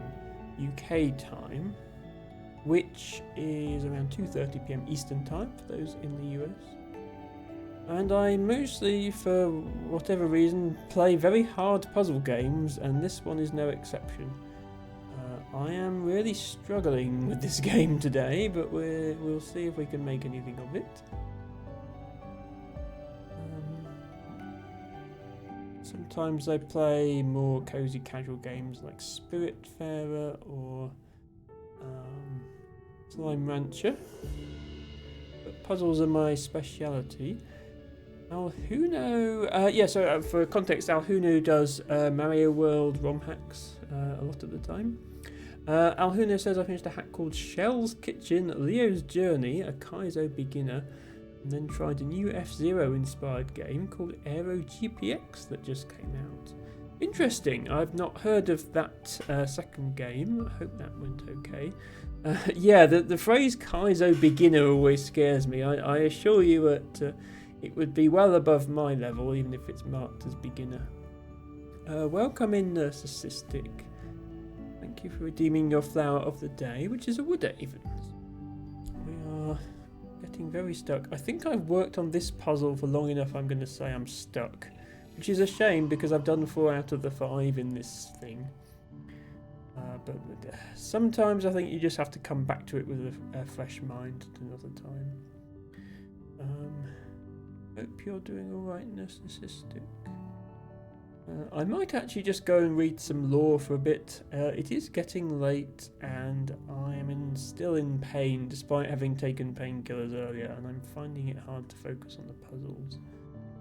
So I wonder if there's a terminal on this floor or if I have to go down to the other floor. Oh, this looks like a terminal. Yeah, okay. Let's read some more lore about these hapless... Well, I don't think the employees are hapless. The people on this ship are stranded and the ship is broken. And the reason seems to be a combination of corporate bureaucracy and them having spent their entire design budget on the ship and having nothing left over for engineering. Sorry, is the stream laggy? Yeah, okay. Sorry, stream is laggy. If anyone has problem with stream being laggy, do let me know, but not much I can do about it, I don't think.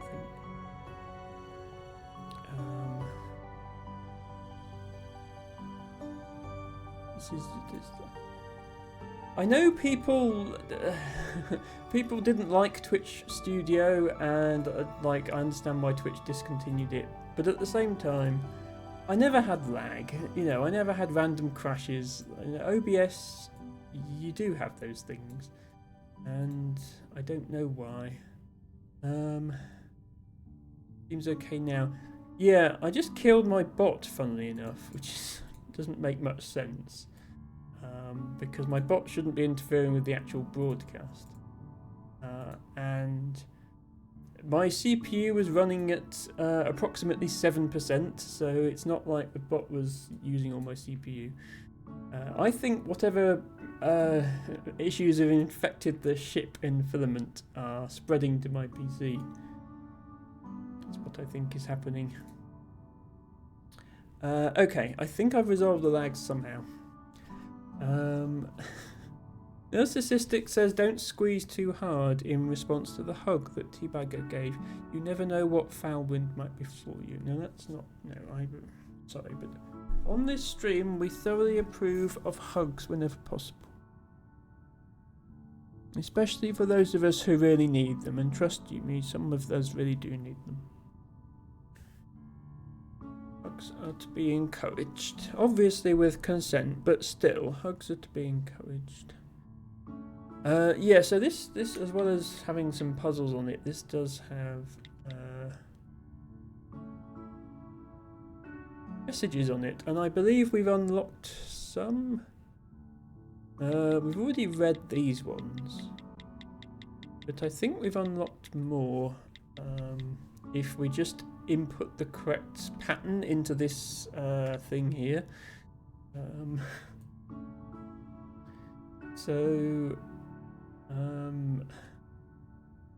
Which one did we look at before? We looked at week 1 of Aubergine we already looked at. So we could look at week 2 of Aubergine, but maybe we should look at somebody else's first. So we've got week 1 for Pistachio. Oh, was Pistachio the botanist? I'd quite like to look at this one, the botany one. Yeah, see it says, it says profession botany. Vermilion is, yeah, well-being. They're doing a bad job at that. Juniper is navigation. Aubergine is systems. And then, yeah, there's 2 others, but we haven't found any of their cards yet, I guess. Let's look at the botany one. I think that's on brand for me to do. One good thing about this game, I've just realised you can actually hold the card in one hand and input the password in the other, which is something at least. So we need to go around there, and there, around there. Okay. So these are the messages in Pistachio's inbox, I guess, and obviously we've read some of these already. This is the same as the other one. It just says you've been instated as a botanist. I have to say, if anybody's thinking of going into space botany, or is astrobotany a word? Define astrobotany. It is a synonym of xenobotany, science fiction, the study of alien plants. I mean, it's science fiction for the time being, but I don't know. Okay, xenobotany is science fiction because we don't know of any alien plants, but you could take Earth plants into space, which has been done. People have taken plants to the ISS, the International Space Station, for experiments. I would classify that as astrobotany, even though it's not alien plants. Harry says it's a thing in Elite Dangerous. Okay. Well, we're now going through the logs of an astrobotanist here. Oh, Ren says, I'm now imagining Emma running about her house with an electrical wire in tow, threading it around obstacles to get her computer running again. I mean, yeah, if I stop streaming, it's because I've somehow managed to entangle myself. Altibago says, Narcissistic did a funny this morning by typing a somewhat embarrassing message into Twitch chat instead of to her better half. Ah, well, that's not the way to keep your chat under control. Could be worse. People have gone live by mistake while in embarrassing situations. Less of an issue for a VTuber, I suppose. Anyway, let's look at the messages. Some of these are going to be duplicates because, yeah, this is the same. This is the same.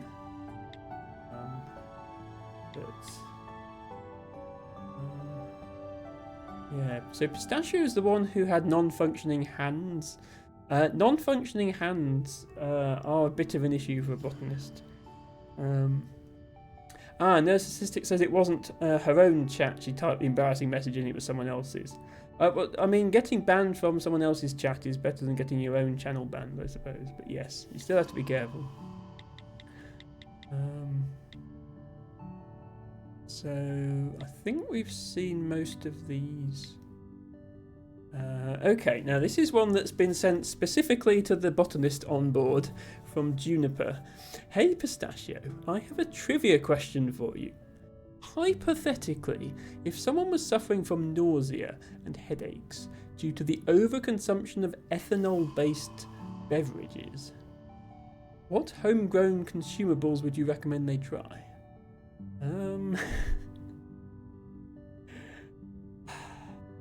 Hey June, that's not an easy question. Maybe you should swing by the greenhouse and we can work out the answer in person. Okay. I didn't realise they brought that sort of plant on board with them, but I suppose looking at the rest of the ship, it doesn't surprise me. Narcissistic says it wasn't that kind of message, clutches pearls. Well, I naturally assumed, Narcissistic, that when you said, embarrassing message to better half, like, you sort of, yeah, you inevitably assume. Luckily, Tibago says lucky it was a fan with a good sense of humour, so we just had a little giggle for a bit. Okay, fair enough.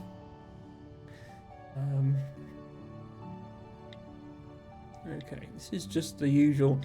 Everything from Vermilion is sent to everyone, isn't it? Because it's just mandatory this and that and the other.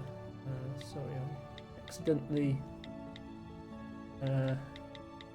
switched tabs on this. Why does a spaceship have such an archaic computer system? That's what I want to know. Let's get back to Pistachio. Is there anything else that went just to Pistachio? It was the thing about the fabled unflowering flower.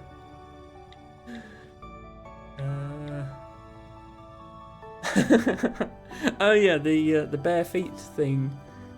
Trailing mud everywhere. That does sound like the sort of thing a botanist would do. You're so busted, haha. So the botanist likes to walk around barefoot, okay. And then, yeah. She was also the one worried about Sable. And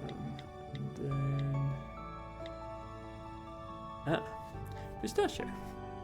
I have just stumbled across a short, prickly plant in my lab, of all places. I understand that living and working in tight quarters like this can be difficult, but I would sincerely appreciate it if you kept your flora in the areas specifically designated for it. Please retrieve this plant at your earliest convenience. Canary. Hi, Canary. That's a cactus, and it's an apology gift. They're pretty easy to care for, but it's no trouble if you don't want it. I can come get it before the meeting. Pistachio. I think I'll hang on to it. I would certainly welcome any documentation on how best to care for it. I realise we're in space, but presumably these people lived on a planet somewhere before they came on this mission. How do they not know what cacti are? It does worry me.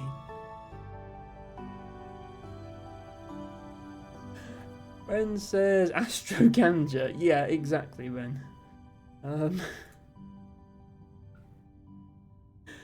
Narcissistic says, I made beans for dinner last night and they were really good. Overindulgence and after effects happened.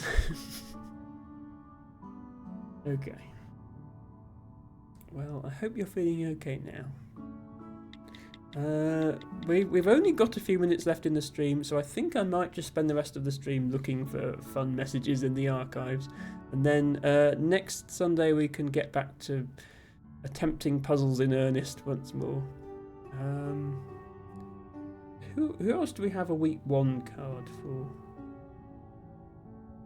We don't have any other week 1 cards. So maybe, yeah, let's look at Aubergine's week 2. So this sort of is going to follow on from where we were before. Please do the thing. There we go. And then, sorry, the controls are a bit weird for this. Then go like this. And then that. And then that. And then that. And then... Oh, that's wrong. That. And then that. Okay. So, this is week 2 of the log. Pistachio says, has anyone seen Sable? I'm getting a little worried. No one I've spoken to has seen Sable since early this morning. She was last in the 3rd floor lab. Please have a look around your workspaces to see if she's about. She's sick and I can't stand the idea that something might happen to her. If you find her, please let me know immediately. Pistachio. I'll keep an eye out for her around the servers. She likes it in here because it's so warm. Oh, that's so sweet. I'm guessing she's a cat then, not another astronaut. Hi everyone, no need to worry, I found Sable. She's down in my workshop at the moment. I'll bring her up after our shift is complete. They're finally getting started on their research. As I'm sure you're aware, our research project is due to begin tomorrow. This includes a thorough preliminary analysis of Arnold 475M, including its terrain, atmospheric makeup, and any other facets that could be a positive early indicator of candidacy, as well as impact upon the construction, delivery, and retrieval of a probe. Okay, so they're looking for habitable planets, perhaps? That would make sense. I would like to see you all at 0800 sharp for a preliminary briefing on what all your individual priorities should be over the next 2-week period. Guards Canary. Do I need to be there, Aubergine? Yes. Although you and Marmalade aren't strictly members of the research team, I want you both working with us closely. Got it. See you all in the morning. So far, there doesn't really seem to be anything more than minor issues with the ship. Like, okay, they had some technical difficulties, but how did they get from there to complete system breakdown? Hey guys, this is just a heads up. At around 6:15 this morning, the Alabaster's orbit began decaying. I've corrected the course and we're back in the approved orbital range, but I can't fathom how this has happened. I've gone through the Alabaster's telemetry logs and there's no indication of any sort of change in them. Any ideas? Could it be a hardware-software malfunction? I'm stumped. It seems unlikely to be a software issue, particularly since the Alabaster's OS is the only means of interfacing with the ship's hardware. If your course if your YOU''E course correction was successful, then the OS is functioning as intended. It's out of my expertise, but my instinct tells me that this is a hardware malfunction. I could be wrong though. Could it be in relation to the collision? Oh, a collision occurred during cryosleep. Okay. Hopefully the ship doesn't start deorbiting again, whilst there's just me on here frantically trying to solve puzzles. It could be. Hopefully the walk around this weekend should get to the bottom of it. I'll do another round of maintenance on all navigation systems anyway, just to see if I pick anything up that I didn't before. It does seem rather strange though. Okay. Could I borrow you this afternoon? Having some trouble getting the lab assets communicating with the Alabaster's OS. I'd like to get initial scans underway tomorrow if possible. Then we have games night. Let's hope you didn't leave your A game back at HQ. Hey, so Saturday night I'm hosting the first ever, hopefully, weekly Alabaster Games Night. My god, it's a good one. We'll be kicking off this beloved weekly tradition with a couple of my favourite board games. Indigestion, replacing that excess stomach acid with excess fun. Smash Muddle Scrub needs no introduction. Not a living soul doesn't know and love Smash Muddle Scrub. I confirm this with Vermilion and Marmalade. Even the Earthlings know it. See you Saturday. Marmalade has kindly put some lovely posters around the ship to remind you all. Okay, it sounds like the board games of the future have gone down a funny path. Morning, Aubergine. Am I right in thinking that the security cameras around the Alabaster are under your jurisdiction? Yeah, that's correct. Why? Is one of them out? No. I was just wondering if they really have to follow us around like that. It's very unsettling. They do, I'm afraid. Yeah, I'd noticed that when I was going around the ship. The cameras are like eyes that turn to face you. They're standard issue TFC cameras. Same ones as on the Firmament. The motion tracking is built in. I suppose I could disable it, but I'd probably get into trouble. I see. Don't worry about it. That would be really creepy, having to live with that. I'm sure none of you need reminding. In fact, I imagine none of you have been able to think of anything else. Tonight is games night. Games are scheduled to begin at 8 and we'll have the obligatory pre-games beverages at around 7:30.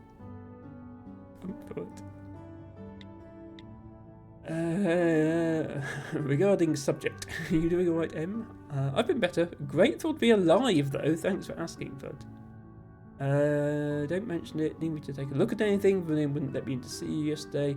Yeah, my hands have seen better days. Should be repairable though. Want me to come by? Shall I use a company? Vermilion says I have to rest in here for at least a couple of days. It hasn't even been 24 hours yet. I'm bored of a reminder. Okay, something happened to Marmalade then in week 2. We don't know exactly what yet. A Sunday roast on Monday. I'd like to introduce you to a tradition we have back on Earth, the Sunday roast dinner. Now I know it's Monday, but I think we could all do with a pick. Therefore, tonight you're all invited to have dinner with me and enjoy a proper Earth roast, maybe for the first time. All the best, Vermilion. Okay. So, that's the archive for week 2. We will, yeah, looks like there's, I was going to say there's 10 weeks, but it jumps from 8 to 10, so who knows what happened during week 9. We are over 4 hours now, so we'll pick this up again next week. We'll maybe attempt some more puzzles, and again, if I get a bit sick of the puzzles and need to clear my mind, we'll come look at the lore again. For now, let's leave my character here in this cosy little area with a view. And, yeah, come back to it next week. So, thank you everyone for watching. Thank you so much, Alhuno for the raid. Verdsky for resubscribing. To everybody who followed today, mostly because of the shout-outs that I got from It's Practical Magic. And to everybody who lurked and chatted and redeemed their flowers of the day. And to Matcha for adding our very first quote to the quote bot. I will be back next Friday with the next and possibly final instalment of Slime Rancher. Saturday with the next and possibly final instalment of Spiritfarer. So there will be a number of new games in the following weeks to enjoy. There is currently a poll going on my Discord for what game I should play next. If you're not already in my Discord, here is a link to my Discord. You are welcome to join. Sunday next week will be the next instalment of Filament. Right now the poll is looking like it's going to be either Concrete Jungle or VVVVVV, which is also a game about people being stranded in space, one of whom is called Vermilion, which is interesting. So those 2 games will probably go into the 2 slots, haven't decided which way around yet. Next Saturday's stream is going to be my 1-year stream anniversary, so don't miss that. L Tibago says Lady L is just ending, just FYI. Okay, so we won't raid her then. I won't make the mistake of raiding somebody who's ended. No pro streamer would ever do that, would they? Silly Emma. Narcissistic says, ooh, anniversaries. Yeah, it's not my anniversary of starting streaming. I did a test stream in July last year to see if my internet could handle it, and the answer was no, it couldn't. So then I had to wait a bit while I got my internet upgraded. But 19th of August last year was my first proper stream with facecam and mic and game and so on. An affiliate was mid-September. But Twitch does do a thing where you can have your affiliate anniversary. And it tells you, and you can use a little emote and stuff. But I prefer celebrating when I actually decided to start streaming, because that was a much more momentous occurrence than just, oh, now you qualify as affiliate. So that's what I'm going to do. We will now look for a raid. If anybody has suggestions for raid targets, do let me know. I see, as you say, Lady L is live but about to end. We won't go there, although I would like to raid her again soon. Who else have we got? Dubago suggests Nueria, or if you're feeling spicy, Hooded Squirrel or Maple Squid Arts. I'm not feeling particularly spicy tonight. I do already follow Maple Squid Arts. I don't think I follow Hooded Squirrel. But I did actually want to go to Nueria again. I'm just looking if there's anyone else on, because there's some people that I've been following for quite a while, and I always think, oh, I must raid them. And the problem is they're never live when I'm finishing, so I like want to see, oh well, if one of them happens to be live for once, I want to sort of pounce on that and raid them. But I think today we'll just go to Nueria. Nueria is playing a game called Overboard and does not want any spoilers for it. That's all I can tell from the stream title. So let me get a raid set up for that.